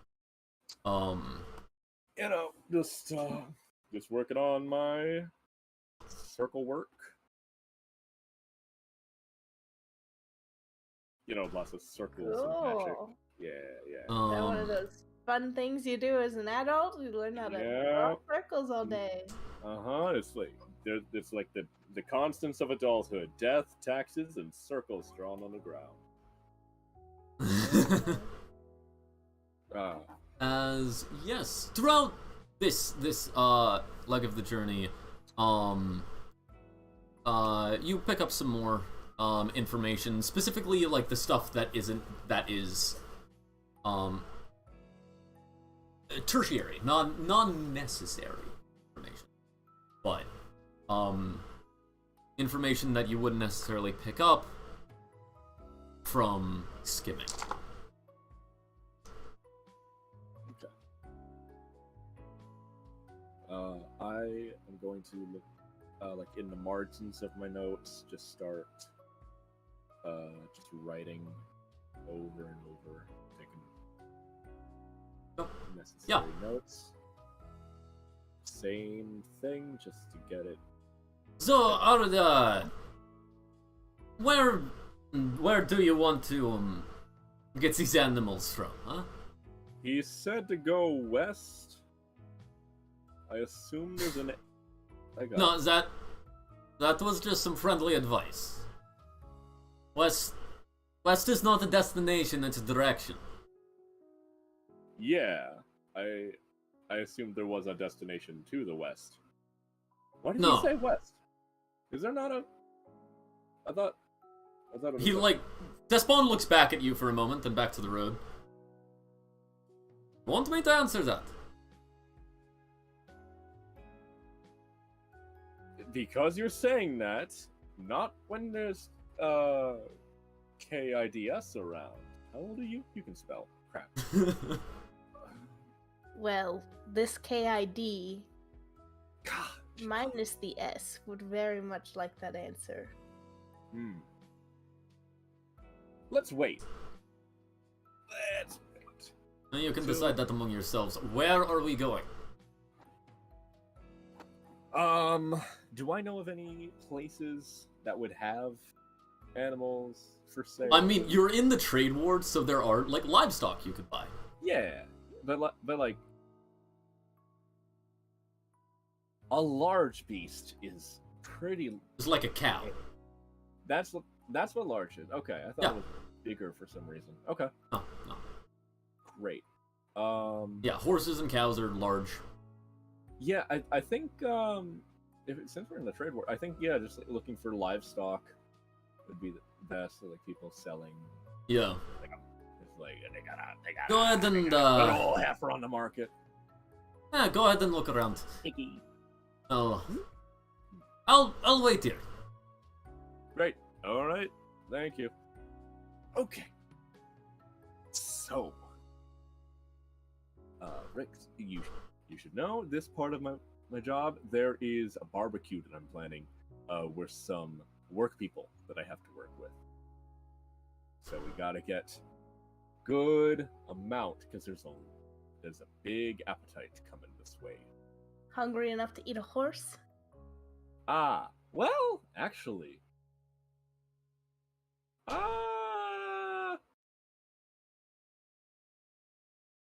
we'll get back to that. You know what? Let's work our way up. We Let's started start- rabbits. And we Start go at rabbits. Rabbits is a good one. Would rabbits be small or tiny? Tiny. Tiny. Great. So we're gonna look for someone selling rabbits or rodents of a similar size. Okay. The ROSS's. Yeah. You kind of go around and you can purchase a variety of animals. Do they have a delivery service available? Because I just realized I don't have a cart or anything to put animals in. And I Yeah. need As you are essentially like going up and talking to the animals. trader about that. Beatrix, you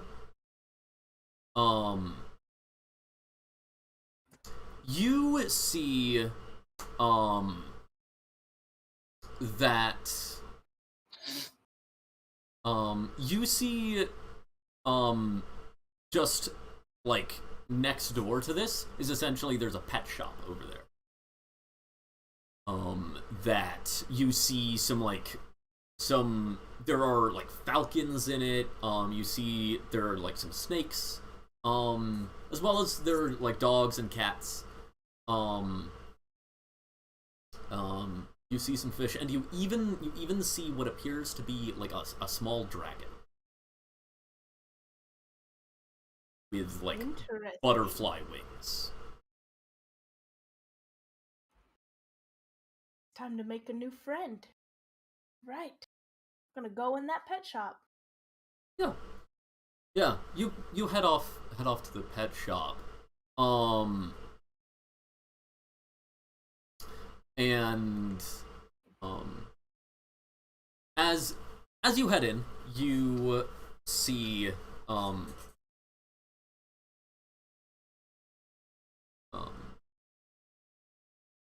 as you head in, there is the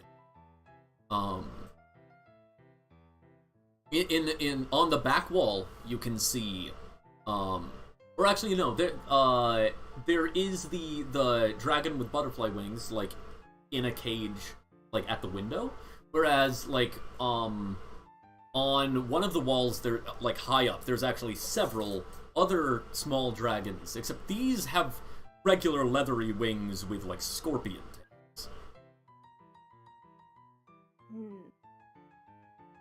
I will take one of each, please. Why is the There we go. Working fine. Okay. About to make a dragon army. This poor Dante won't know what hit him. Oh boy. Yeah, so the person behind the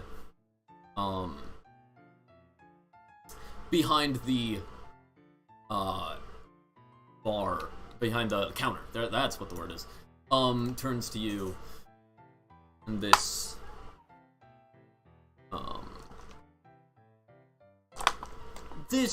like This person's being younger as we speak. younger person. Yeah, so Oh wait! Oh no! this young halfling guy kind of looks over at you. On what exactly? I will take every dragon you have in this shop.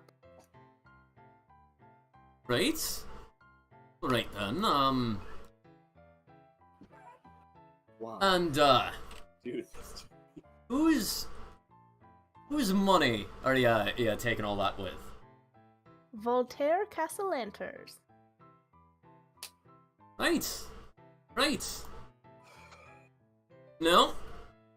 Go ahead and make an honor persuasion check.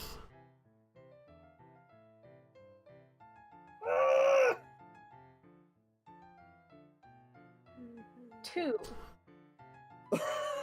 Get new Okay. dice, bro. For goodness sake. Those are cursed. Those are faulty. As I'm getting you new dice. Give me your address. Put it on the internet while Yeah. we're here. as he like looks down at you. Sure you would want it. And I do of course need verification from the family themselves.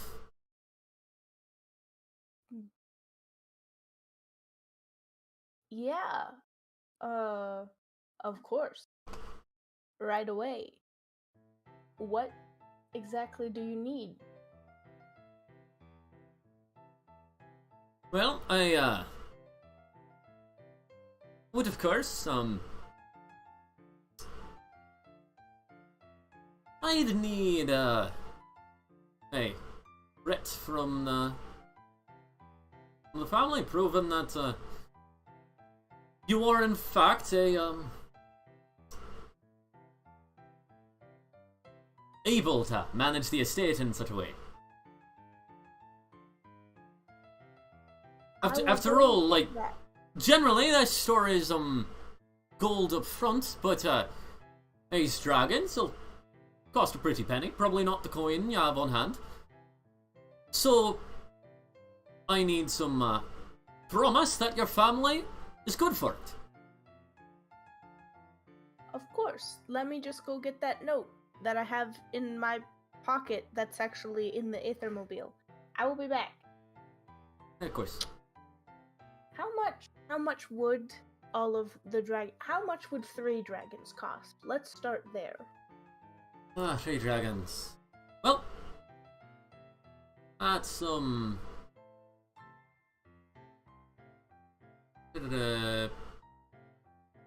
is your slide? No,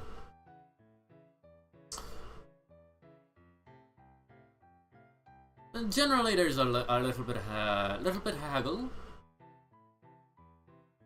So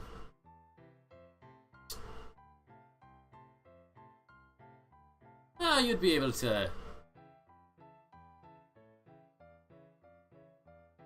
get each of the pseudo dragons.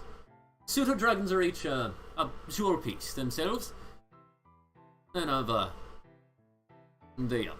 fairy dragons are a little rare, you know. The fairy dragon's gonna be a bit more than that. That's gonna be probably 100 jewel starting price. Alright, I'm gonna go chat with my accountant real quick. Of course See you about will. that money. Um, I feel that. as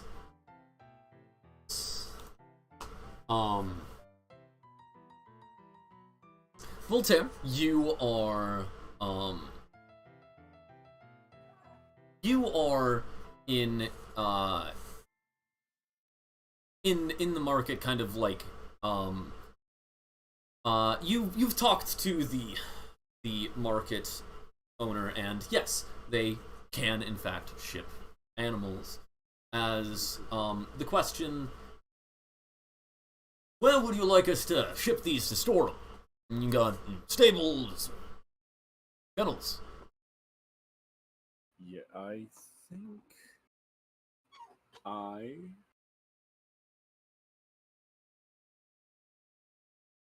need to think outside the game.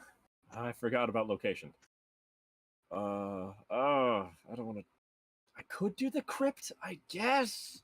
I mean, there are stables at the villa as well. There's also like stables that are owned by that are for the entertainment guild. Probably. I don't know if I want to do that. Are we busy in the next few days?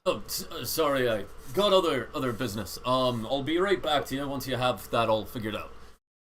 As the market owner heads over to another person, as then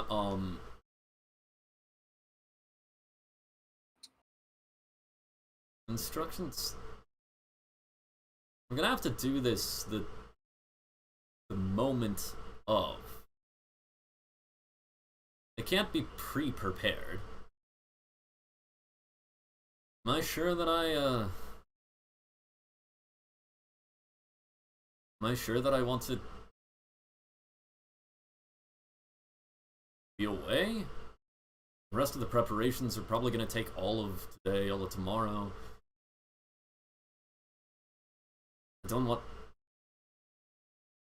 Do I really want to not be with the twins for their birthday? Your reflection is standing there, kind of like looking down at the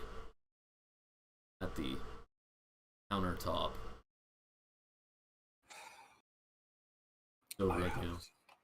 I have to be with them. I have to be with them for that. Where are we going to store all of these? In the workshop? No. Entertainment guild. What's the work schedule? What's the business schedule? Are they busy?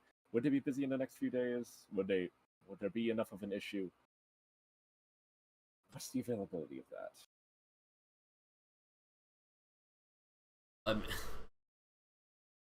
I mean, available, sure, but stables aren't in town. Those are too expensive. They're out in the field war. What are we gonna do? Like, climb the cliff to get back to the workshop for the birthday? That doesn't seem feasible. Well, I don't suppose I have anything to suggest, do I? No, maybe there's. I'm sorry. Maybe there's something more compact worth trading at the villa.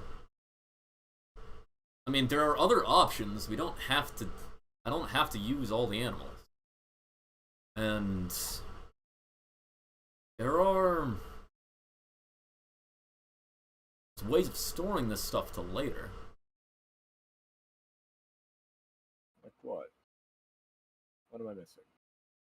Coins. I mean, this is like currency. I've seen the coins back at Baldur's Gate. Stored somewhere. Put the animals in basically a vault. I don't. What? I hate the animals. Signals. This is the worst. What? They use this to make the currency. Right. I say just find some of the currency itself. Okay. It's bound to be back at the villa. Some of it, at least. Okay. How long Some does of that business run, anyways? Long enough they're bound to have some. Yeah. All right. Beatrix. Okay. As you return back to the Aethermobile, it is empty.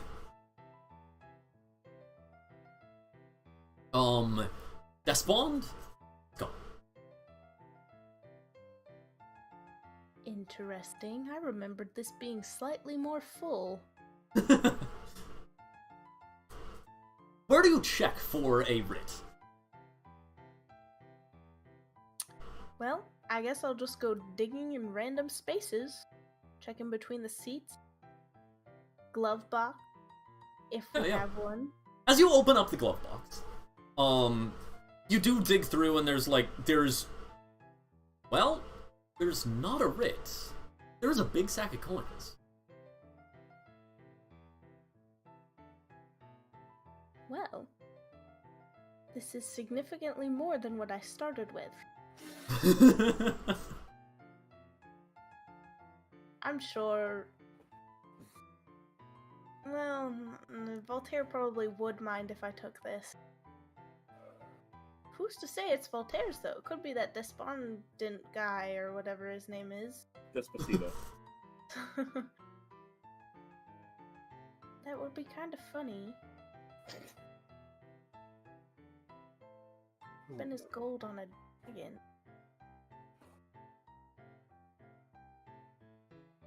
Alright, I'm gonna do it. Take this despondent coins or something. Yeah. And as you head back towards the pet shop, you notice a drow in a kind of nice-ish outfit with a big hat, with the silvery hair, talking to the halfling, which then nods and heads back behind, like into a back room. As then this drow heads over to the cage with the fairy dragon. And you can't quite see what they're doing from the outside of the building. Is he taking my dragon? I don't think so.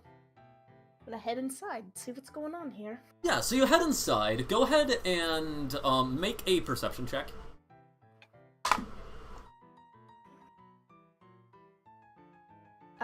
14.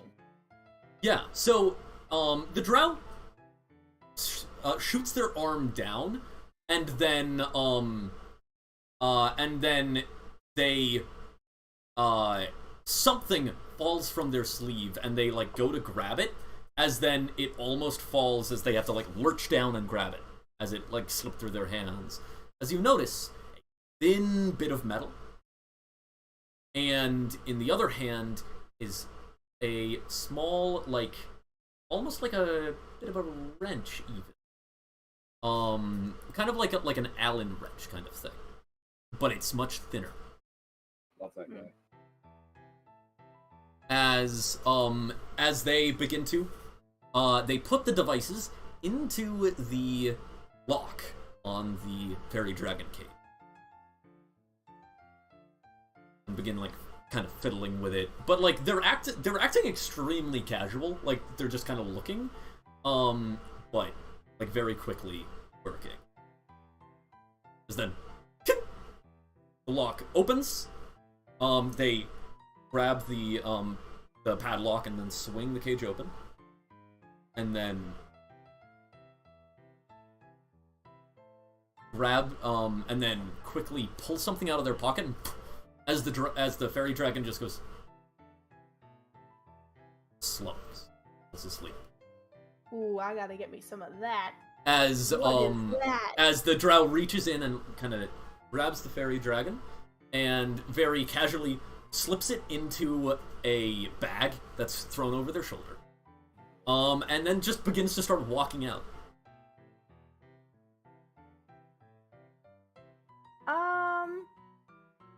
Yeah, that's the last fairy dragon. I'm not about to let that slide. Excuse me, shopkeep. As the drow immediately begins to speed up. Well, so much for that. Wish you the best of luck in your endeavors. So you just let the guy leave? Let the drow leave? I am very small. Yeah. I cannot catch up. As the drow with their sunglasses covering pressed to their face, the sunglasses you can't see through, and the broad threadbare fine clothes out the door. I fully expected you to reach into the bag and take the thing you put in there. That's true, but I don't know how far away I am from him, and if I mean, you were like kind of standing near the doorway. So like he's going past you to get out. Alright, well. Which, I mean, does mean you were also in arm's reach when you yelled for shopkeep, and he didn't shank you. So at least not a murderer. Thank you very much. You know what? We can at least give him points for not being a kid murderer. Yeah. You know what? I am very small, and I cannot outrun him. But if there's a good crowd, I can at least sneak and... Okay. So are you trying to pickpocket a dragon out of this person's bag? I've done so much worse for so much less, so... Okay, yeah. Go ahead and make a sleight of hand check.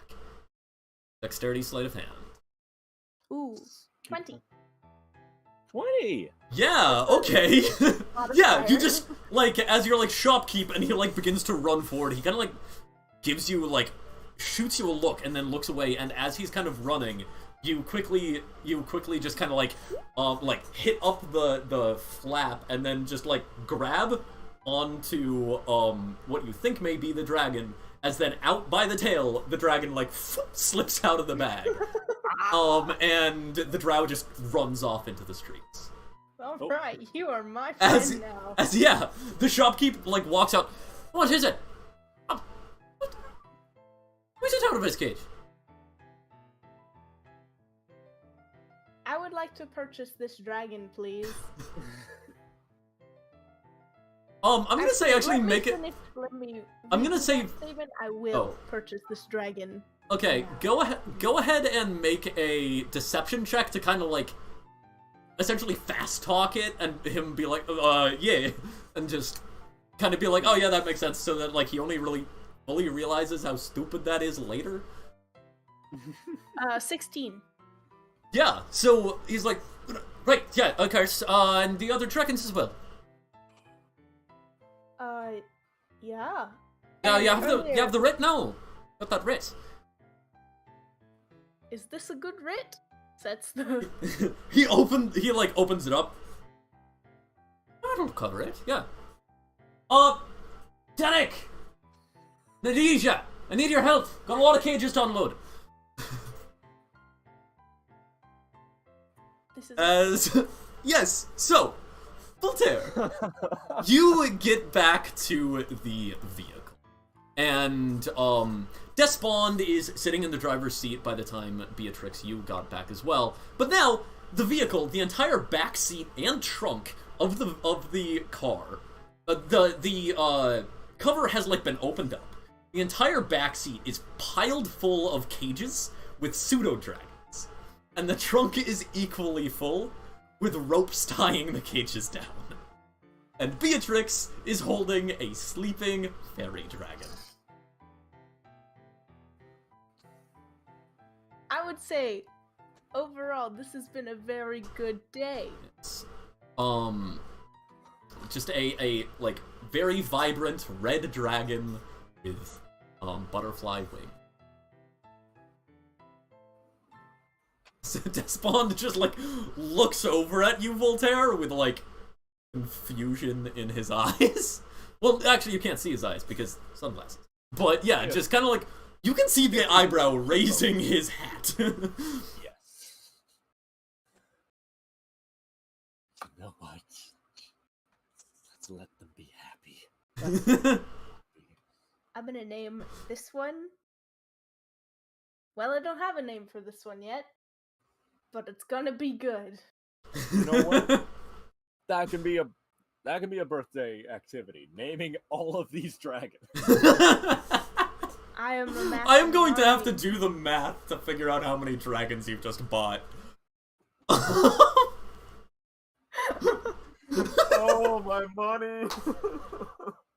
I look like I'm right. Yeah, you do check the glove compartment, Voltaire. Yeah, of course. All of the money was gone. That bag had jewel in it. Like, a lot of jewel in it. I hit my teeth in shock. Ah. Like, the only thing you have left is, like, your little pouch that you took out of that bag that has enough to buy livestock. And if you have to buy anything more expensive than a cow, you're gonna have to use your writs at this point. Because that's your stipend gone. Okay. Just gonna start calling it a stipend because I can never remember what it's called. Yeah, It's not a dowry, it's not a stipend. I have no clue what it's called. I hadn't heard Always either word forget. until today. Yeah. Yeah. Beatrix? Voltaire? Buddy? Hey, so, for the future, should you have a need to buy something, talk to me, please. Well, I went to the car and it was empty, and I figured that the money in there was despondence. So I figured, what's the harm? Well, In the glove I mean, if he box? didn't buy me lunch, it would have been mine. I'm starting to see why you could possibly be frustrated. No, so are we all gonna cram in the front seat now? By the way, also, Jeeves is also in the front seat at this point. Like, Jeeves is actually kind of, like, perched on top of, like, between the pile of cages in the boot and pile of cages in the back seat, just kind of, like, perched there, grabbing onto the ropes. Let's organize this. Rix, if you're alright with sitting in my lap or sitting next to me, I'll keep an arm around you, keep you safe. Jeeves, I mean, you only got one arm. I can do with one arm. Thank you very much. A seatbelt only has one arm. So, Jeeves, please turn into backpack mode so you can go under my feet. Like Wally. I am secure here, sir, and if any of the cages were to drop, I can dive and rescue. Excellent point. Thank you, Jeeves. Thank you so much for all the hard work you do. Of course, Master Voltaire. There we go. Okay. That wasn't an expectation. I was just waiting because I knew you were going to finish the whole thing. In the car. Thank you for your patience, Okay, we're gonna... Master Voltaire. You're welcome. Here we go. Sitting. Okay, we're gonna scoot the chair a bit forward. Scoot. Okay, these are not adjustable chairs. Oh. Like, this is just like, so the front seat is just like one big chair. Like, you know those old, yeah, the old type of cars where it's just like a bench in the front and a bench in the back, and it's So, like not nice just, upholstery. We don't move like one side of it, so it's just angled weird. We're not doing it. That'd be very stupid and impractical. Yeah. Which is All right then. Where are we going next? May I suggest we go home to drop off these dragons, these new friends we've made. I think This wise investment. I think that's an excellent idea, and while I'm there, I'm gonna get a little bit extra coin just in case. No, that was your entire stipend. Okay, great. Yeah. So, we're going to. If anything else, you have to use the writ to put it on the family's estate at this point. Yeah. Okay. Okay. I love economics. Which you are allowed to do. You're the lord of the family. So Yeah, like, I know. you have access to that. It's just one more thing. I mean, it's literally you just pulling your writ out of your pocket and saying, Yeah. put it on my tab. It's not really one more thing. Yes, but I don't. It's arguably less work than counting out the coins. Alright, now why am I not doing that all the time? Well, you are notably just handing people bags and they're keeping the entire bag. That has been what has happened each time.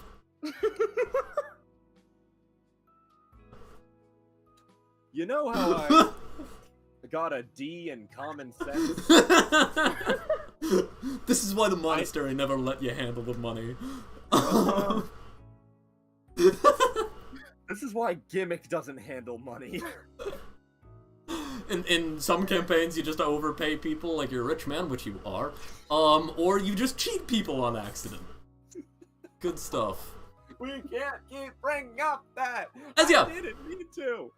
You head back to the workshop, and Nim is likely frustrated as the only place to put all the dragons is the bay.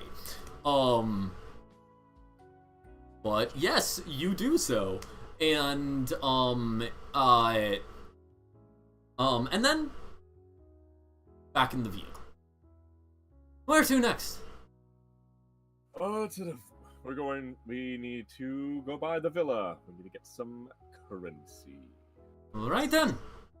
Let's go pick that up. Let's go pick that up. Frickin' shopkeep is stuck in my mouth. Get him out. It is the weekend. I got you, man. As you drive up to the seaward, to Diamond Street, I remembered. As you drive up to Diamond Street, Beatrix, it has been over a year since you have seen the red roofs of the Cassalanter family. Last time you were here, you heard commotion from downstairs. You were taken outside by Nanny Rose, and then met Voltaire for the first time. Voltaire immediately took you back to the workshop. Later that week, you learned that your father was killed that night, and your mother has been hospitalized ever since, and you have been prohibited from talking to. And you haven't exactly gotten a solid answer as to why. You just know that you can't talk to her. As you come back to the villa, those memories come back up. The memories of a strange golden-armored man and a person in a purple gown, almost priestly attire, entering the building. But you only caught glimpses of them. That's something you haven't remembered. But looking at the front door, you remember them just before you were starting to go to sleep. You remember them entering, coming into the side doorway.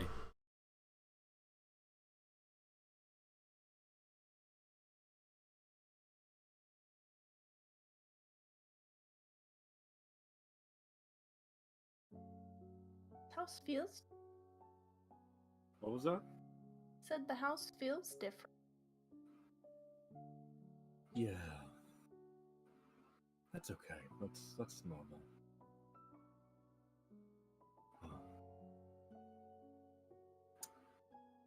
As do you drive? Despond kind of like drives towards the main gate. Looks over as Voltaire. You see a now empty trough. Water far long ago drained out.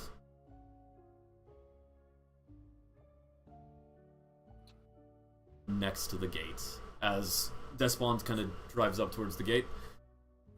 Bella, you gonna let us in, or yeah. do I have to use my expertise? I will take care of this. Get the key. You pull out the Aether Crystal. Yeah. Go up the gate. Yep.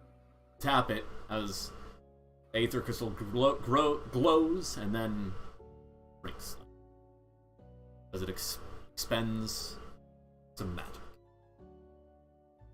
And the gate opens up. Despond, before you can even get back in the vehicle, Despond begins slowly driving. They'll hop in, unless you want to walk. Yep. As you like hop in, kind of like clamber over the door even. As convertible. Convertible, yes. As go up the main gate. Or the main door. The front door opens. And an elderly tiefling man standing there. Voltaire, you vaguely recognize this person. Ever so vaguely. Beatrix, you recognize this man much better. This is Mr. Wilford Crowell, the Cassalanter butler, the chief butler. Hello, Crowls. Hello, Beatrix. It's been a while. And Lord Voltaire. Mr. Crow. You doing? Oh, I suppose. Has been a while. Yeah, it's been a few. Goodness, 10 years. Has it been that long? 9 years, something like that. Feels like just months ago. I am Wilford Crowell. I am chief butler of the Cassalanter estate. I suppose I am now in your service. I've been keeping the grounds, keeping the villa, making sure it doesn't get into too much disrepair while you're gone. Appreciate it, thank you. Is the without the added security that we once had, thievery has been hard to stipend. Not. If it can't be helped, it's nothing to worry about. Well, we needed to come pick up some things. All right, come on in. Thank you. There's not much here to entertain. So, if you wish to stay in the garden, mademoiselle. Yeah. Really? You're gonna stay in it? I mean, I said it is a bit bigger, so if you're cool with that, I mean, I'm just gonna go explore around, relive some memories, Okay. play with my new friend, who I definitely did not keep in my pocket, even though we said we were dropping them off. Which one is it? I don't want to tell you. We both know you have it. I would just like to know which one I should be looking out for. Phineas. Which one is Phineas? The red one. Okay. They okay. we're all red. Pseudo dragons are just red in general. I was gonna say. Like that does not narrow it the fairy dragon was like a jewel red, like much kind of more vibrant. Gotcha. But yeah. Okay. Keep Phineas with close by and make sure that you can be seen from the vehicle. Okay? You got it. Okay, cool. Be back. Shouldn't take too long. Yeah. Voltaire, you enter and Crowell closes the door behind you. Exactly where I need to go. And Beatrix, you are out in the garden. Open world gameplay.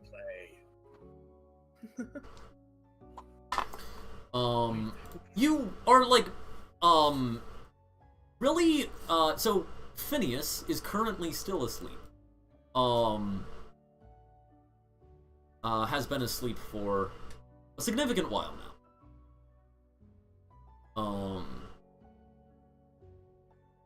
So perhaps that, whatever powder the drow used is lasting a while. The good stuff. As, after a while of playing, you notice Spawn is not in the vehicle anymore. Where did that freaky little man go? Hmm.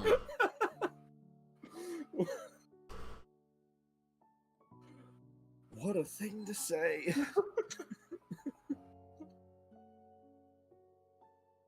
Alright, what do you say, Phineas? Should we do some investigating? Of course! I knew you'd agree. Yeah. Right, take off. Start Okay. walking the grounds. Yeah.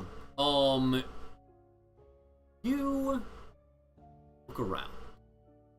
And, you do not find Despond outside. You go ahead and make a perception.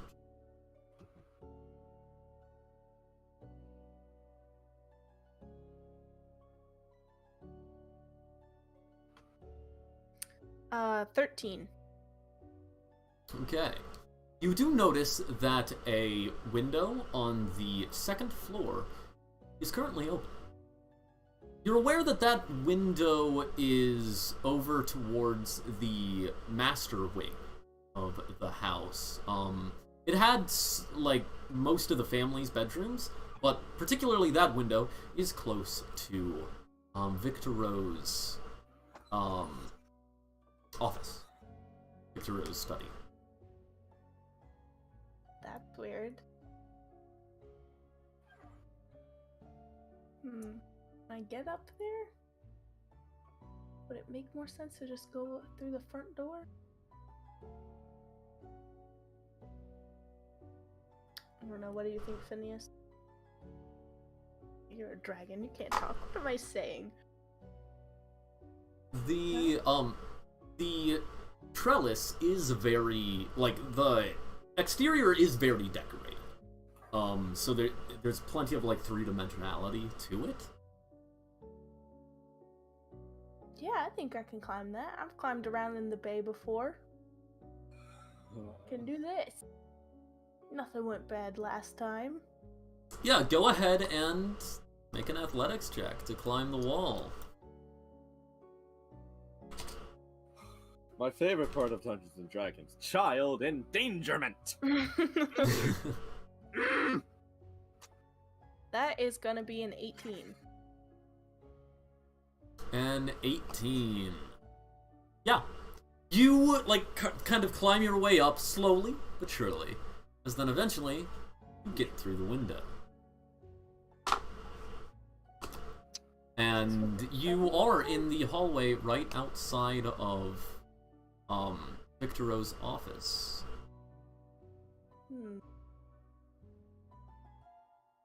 I know Pear didn't come in through here. I watched him go through the front door. That creepy little man must be walking. Well, time to start opening doors and seeing if anybody's in there. Yeah, okay. Yeah. As you approach the your father's study door, which you were never allowed in before, you realize that it is actually cracked slate. And then yeah, you notice that it is cracked slate. Which That would would so never good have been the if case. I was in here. But he might be more ticked if somebody broke into his office. Okay. I'm going in. Okay, Pick me yeah. up, Flynn. You're not, like, gonna try to, like, listen in to see if there's anyone in there, you're just gonna go, bah! Subtlety has never been my strong Love suit. it. Love it. Yeah. So as you do that, you open up the door, and you kind of like you look at and you see two figures standing in there. With like they both turn to you. One of them is Voltaire. The other one is Despot. As the two of them turn to you, Voltaire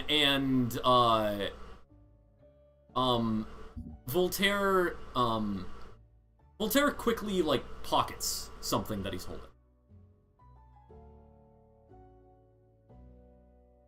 Alright, well that is not what I was expecting to find in here, but I am not disappointed. What's going on? Getting some work supplies. You know, gotta make everything right for the magic work I gotta get doing. Why are you inside the house? Oh, well, I was walking around the grounds and I saw that the window up here was open. And You climbed you broke into the house through the. I did not do any breaking. If the entrance was already provided, I merely took advantage of it. Okay, I have a question. If you're going to enter the house that we already own, why not use the front door? Because the window was faster. If someone had broken in, if that creepy little man was trying to steal from Dad's office, the window. What creepy little man? Despondent. Now, I feel a little bit insulted about that, but also, she does have a point, the window was faster. Oh, okay, that's... Are you hurt? Are you safe? No, I'm not Dante. I'm fine. Okay. That's fine. You know what? That's okay. It's okay. You are in no danger. This is fine. I had Finn. We were chilling. I'm sure that your kids are more capable than you think they are. No. Yes, you're very capable, and I do trust your ability, full-hearted. I am incredibly anxious about your well-being. Okay. Understandable. I do stupid things. Yes, you do. So, with that in mind,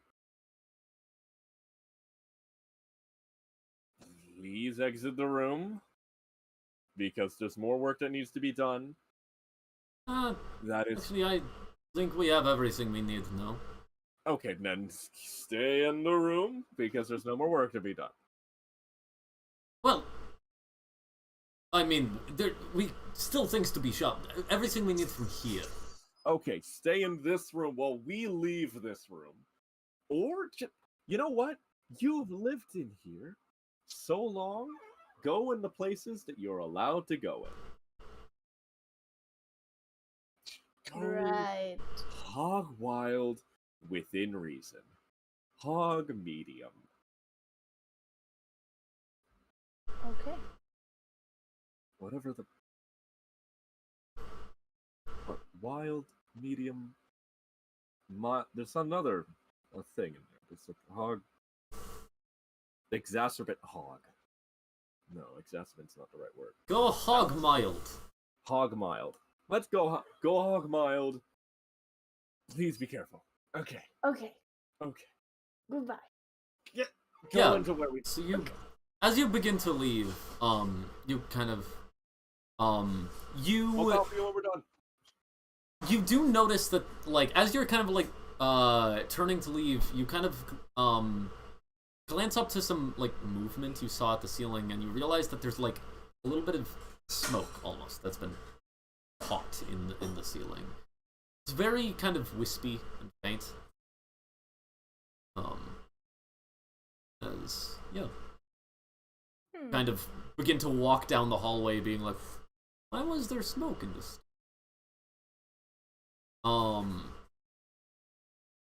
As Voltaire, you're standing in the study and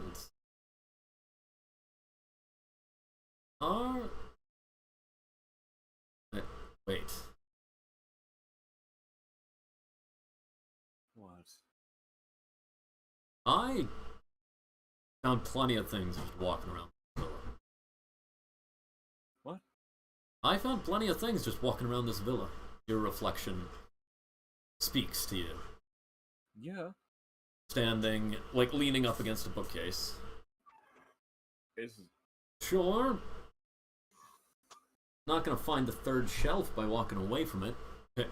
Grabs one of the books from the third shelf and, like, opens it. Flipping through. There are almost worse places in this house. Sure, it's a good idea for her to go hog mild and adventure this house. Especially when there's not waitstaff keeping people away from the all right. Yeah. Okay. stairs. It's a bad idea. I don't know what I can do around her. It's I mean, we've got everything we need from here. so. Are we good to go then? From here? Yeah. Yeah. Okay. What's left? Is the full task done? Technically, there's more we could do. Like? I have the list. Right, yeah. Fine. Like, Yeah. kind of, like, goes and, like, leans on your shoulder and points at the page. Okay. Yeah. Circles. Still haven't gotten Right. those. I mean, I don't have the coin anymore, but we got the estate. We got the estate. I don't suppose there's any coin in the house, is there? Well, other than that one. Yeah. Alright. Your reflection tosses the book onto the desk. Thunk, that's audible through the hallways. So, circles. How big do these circles have to be? Well, Let's see. bigger than the smaller one. Right. Let's just go. Get the scroll. We already have what we need to write. Yes. Yeah, we do. By the way, that is exactly what I thought it was, isn't it? Of course, that's what I thought it was. Yeah. All right. Yeah. Okay. And you could open it up and do the sniff test. I don't want to do that. I will get nauseous so quick. All right. Come on. I need to. All right. I need to get going. Yeah. Go get that scroll.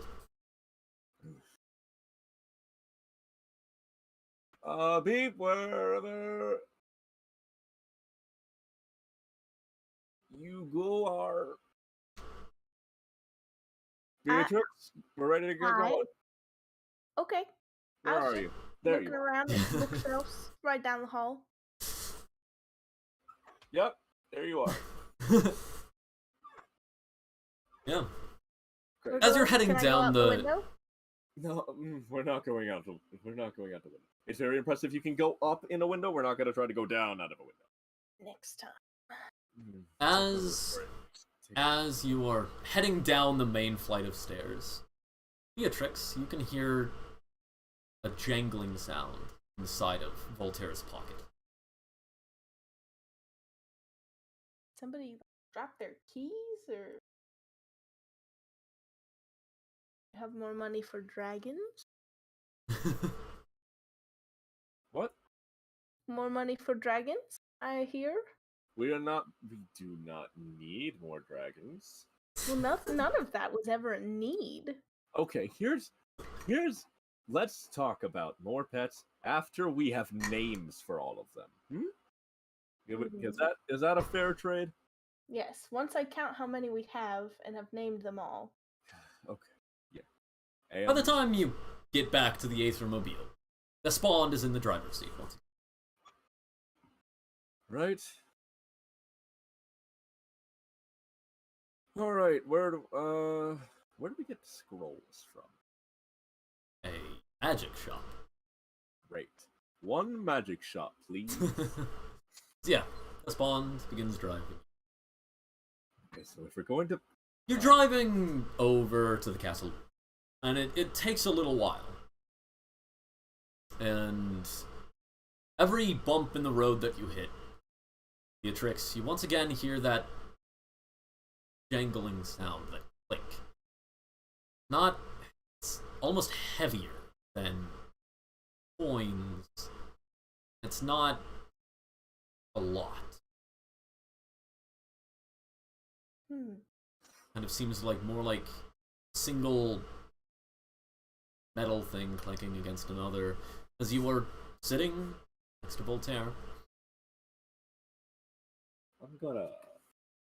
Well, no, my arms are around her, so I can't put my hand in my pocket. You do not hear the clinking. I don't. Okay. Interesting. Okay. You are kind of ingrained in a bit too. As the drive is going, Beatrix, anything? I feel like it would be weird if I tried to fish whatever it was out of his pocket. Well, it was weird to try to pickpocket a dragon out of a bag. That's true. Yeah, I'm gonna see. I'm sitting close enough.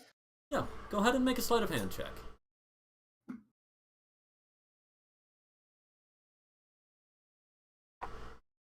Plus 3, 14. 14. As you reach into the pocket, and you come in contact with a cold, metallic, seems coin-shaped, ridges along the edges. But as you touch it, you almost feel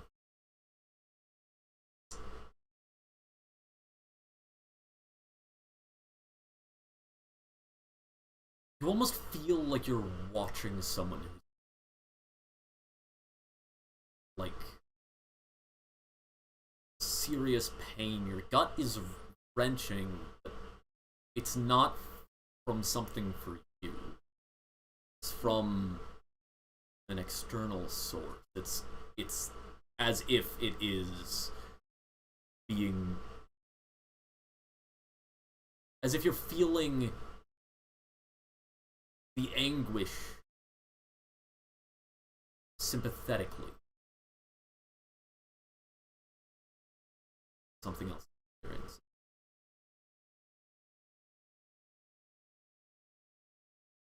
The other metal object in this pocket, a multi-shaped, like kind of with spikes coming off of it, about 8 spikes, could be an 8-pointed star of Lythander. It's warm. It's been warmed by being in this pocket, but that coin is still very cold.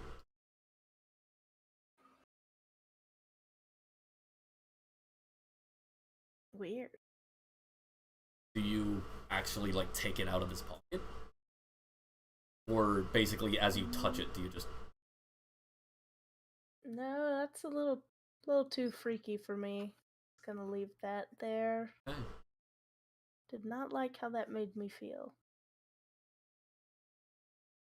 Beatrix is a bit quiet for the rest of the ride. A bit quieter. And Voltaire is as well. But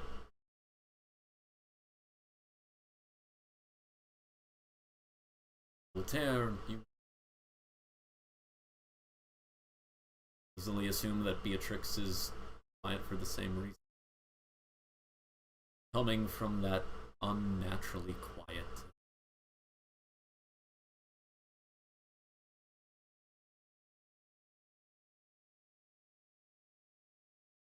And on that quiet drive, that's where we're going to end the session today. Oh man. Well, jeez. Um, Oh. do you have to leave right away? Not right away. Probably Okay. in the next few minutes, but Yeah. Yeah. Okay. Well, that is the end of the session. I'm gonna quickly run the outro, and then we can do the post session. I can use this So, again.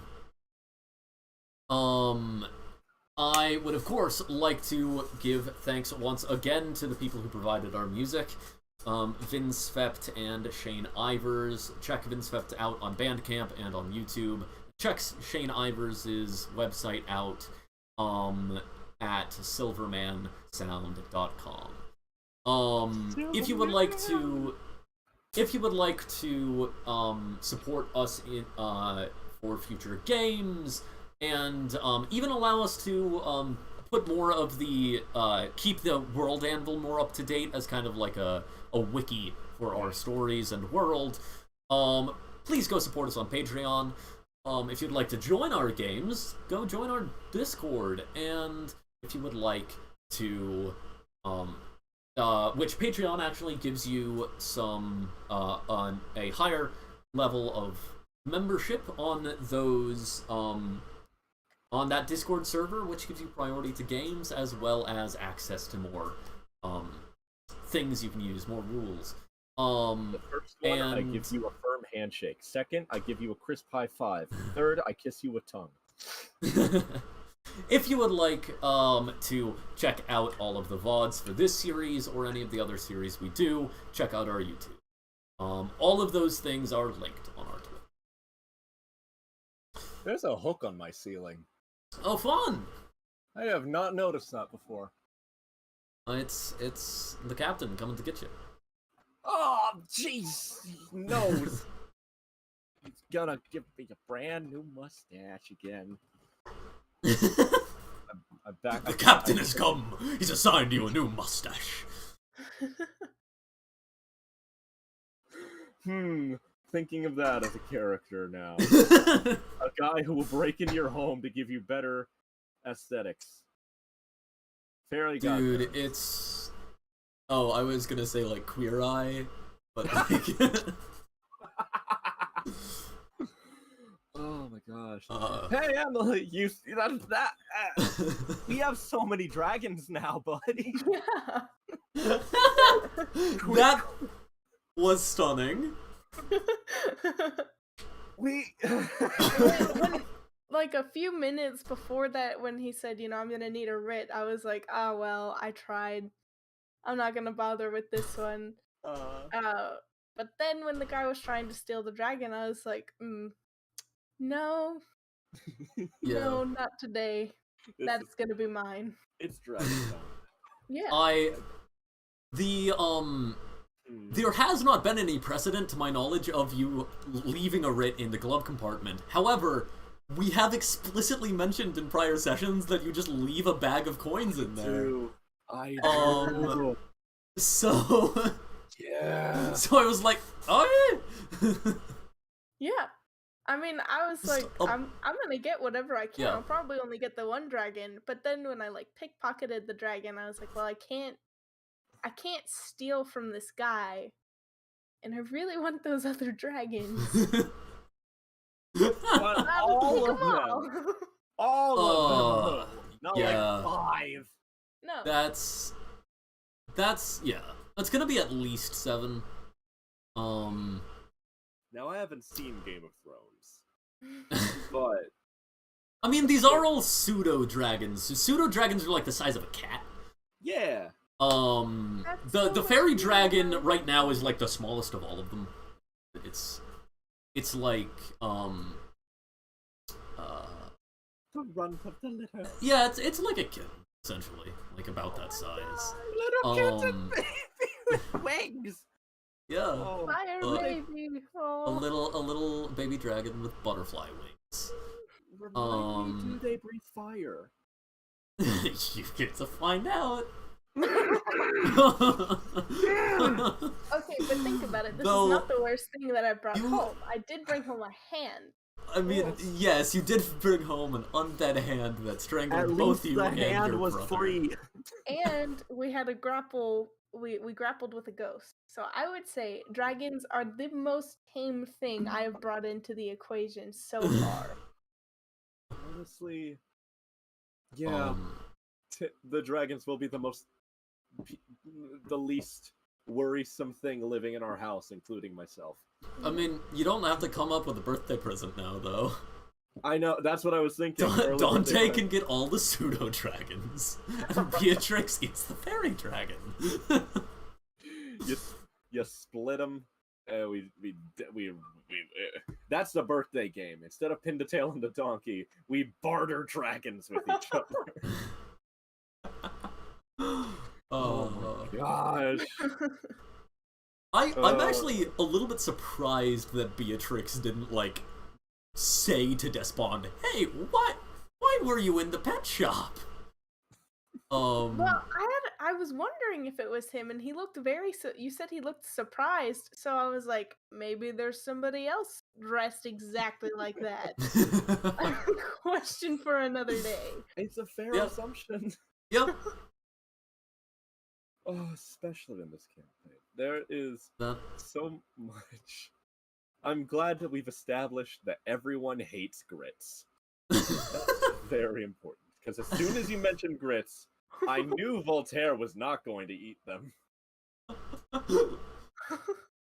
I mean, like, to be clear, like, I wasn't trying to imply that you ate grits every morning. I was trying to imply that you had a grain or, like, carbs of some kind every morning. No, man, I'm invested. I am fairly certain that it's like you get grits like once a week, but like in Beatrix's mind, it's like every morning. I feel that. Yeah, that is that is the right age for that mindset. Yeah. Like, we constantly had spaghetti when I was like 8 years old, so it's like, I hate spaghetti! Get it all the time! But now I understand that we're poor, so I'm okay with spaghetti. Yeah, that was very fun, and I love it when you're just that one attempting to make French toast or enclave toast. I love the most egged milk bread is a beautiful dish. Hey, haven't seen you in a week. Let's make breakfast. Oh, I failed. Also, immediately after Beatrix told you she had breakfast, you were like, you made more breakfast. Yeah, you did. You did. I am 8 though, so yeah, the logic doesn't really track. This session was a lot of fun. You sounded like you were going to start saying something, but I cut you off. I don't remember. Well, okay. We did it. We've erased another memory. Yeah. This was great. We are going to like skip directly to the birthday for next session unless something else like kind of last minute happens. The player for Dante had an actual birthday get rescheduled to today.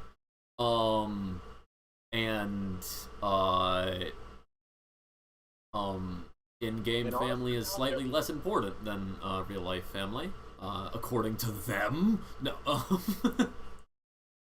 No. So next week we should have the birthday,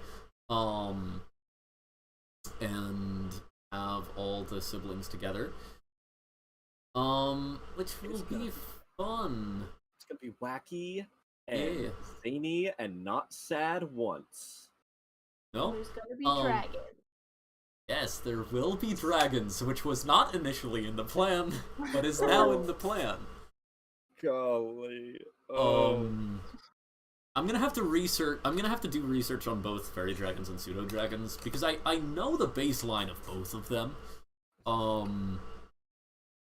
Levity. Every time you talk to the pseudo dragon, I did roll to see if they woke up. They never did. Clearly, or the fairy dragon.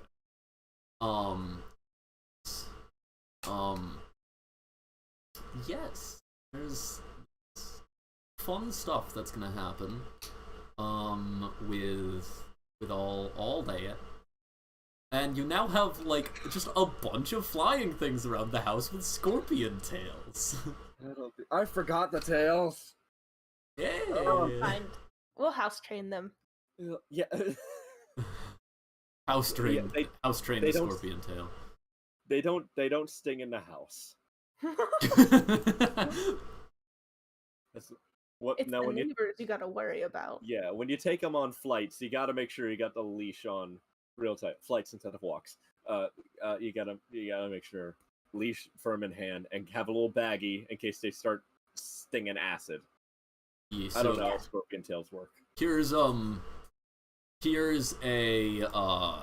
picture of the pseudo dragon, by the way.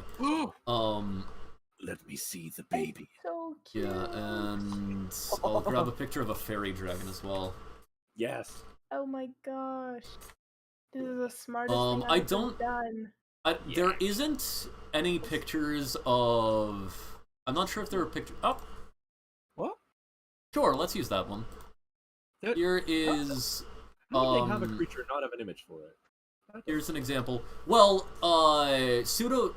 fairy dragons have multiple colors, so it's sometimes not super easy to find the right color. I believe that's the right color, right? Oh Whoa. my gosh. Wait. Bro, we're at Epcot. Um. That's Figment the dragon right there. That's right. Yeah, that's Cute. not violet. That's more of a pink red. Yeah. Okay. I'm a Because yeah, like they are notably different. Like the different colors of fairy dragons are notably different. So, I had to double check and make sure that there wasn't any like pink fairy dragons. There's not. Yeah. That was fun. And Good work, gang. yeah. By the way, of course, a reminder that the song that inspired this was Linger On, yeah. Linger longer. Linger On. It's Linger a While by Cosmo Sheldrake. Linger Longer.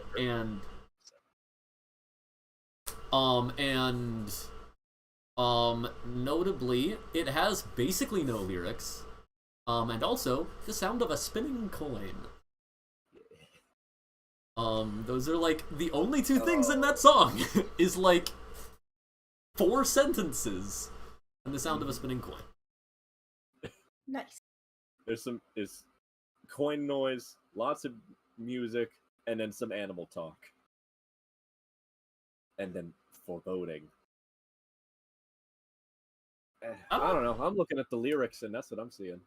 I don't remember animal talk. Yeah, come trickle back to the den and roost, come claw and tooth and fish and goose, come fin and tail Oh. and paw and hoof, Oh. for life is a passion for living. Did we have another Dahmer Does Hollywood moment? No, not necessarily. Oh yeah, we used. To be clear, like for anybody watching, I had to prep this all today because of that rescheduled birthday. That was very last minute. Which happens. It worked. But it worked. Yes. But no, that is not in this song. This song is Linger a While by Cosmo Sheldrake. Have I been looking at it? I'm looking at the... Why has he got 2 Linger? It's Linger a While by Cosmo Sheldrake. All of the lyrics are, I tried to linger a while, the clouds drifted by with a smile.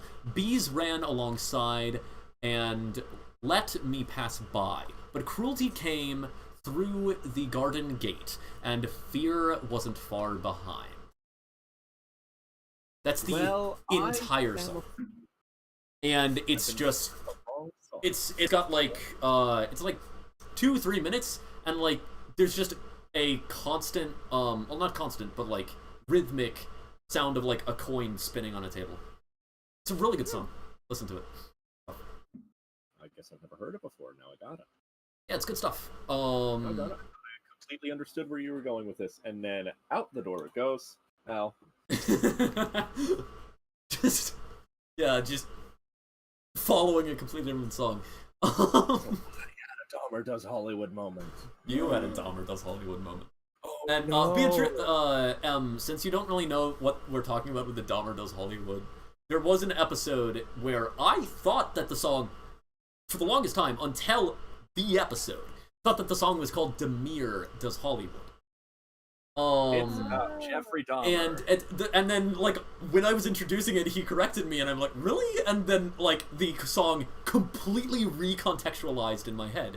Because I was listening to it from a completely different perspective that made everything mean entirely different things. Like, there's one line in particular that was the most drastically different is, I'm capable of making you disappear. Which I translated, like, I interpreted that as a good thing, as like you are in a stressful situation and I can get you out of it. I can help you get out and just disappear from the hard stuff of your life. But it's a freaking threat. Of course it's a threat. It's a threat. Yeah. So we both had different interpretations throughout the whole game. Oh Yeah. no. Which is fine. And that's one of those things where, like, as the player, you guys don't need interpretations of the song. Like, quite frankly, if you try to interpret it yourself, you'll probably insert different stuff than I'm going for. My bad. So, like, unless I, like, give direction prior, then, and it's fine. Generally, like, if you want to listen to it for mood, you can, but, it's more like, because I am decontextualizing all of the songs that I listen to, for this, and, like, seeing how else they can be applied. For instance, like, A Friend I Never Had, that line was in reference to cat, not person. But it's also something that's vague enough that it doesn't really matter. You can interpret it if you think that certain things inspire different things, you can. But Well, that being said, Very cool. what song are we doing next? I don't know. I You mean, had one opportunity to say the happy birthday song. Oh my bad. it is another song by Cosmo Sheldrake. It is. So, birthday yeah. suit. But that's Oh, about actually, no! What? Oh my god. It's not Birthday Suit, surprisingly. I completely forgot that song existed. That might get added to the inspiration, but I don't think so. How does one musician make so many songs that I don't know just because I don't listen to more of his work? I'm gonna look up Birthday Suit lyrics, and I don't think it will work from what I remember from the song. But no, you guys can spend the entire week guessing what song it is. It's a Cosmo Sheldrake song, I'll tell you that much. I might actually just start doing that at the end of every episode, just saying what the next episode's, like, artists are. And It's gonna be hard to grade. I know is or Pelican. it is Alright. not a collaboration. It's just by Cosmo Sheldrake. I should probably get going pretty soon because I need a rest. My Yeah. weary, stupid eyes. All good. Thank you guys for playing. This was a real fun session. Ended with one of the only solemn notes in the session. But yeah, this was good. Thank you guys for playing, and thank you all for fare thee well.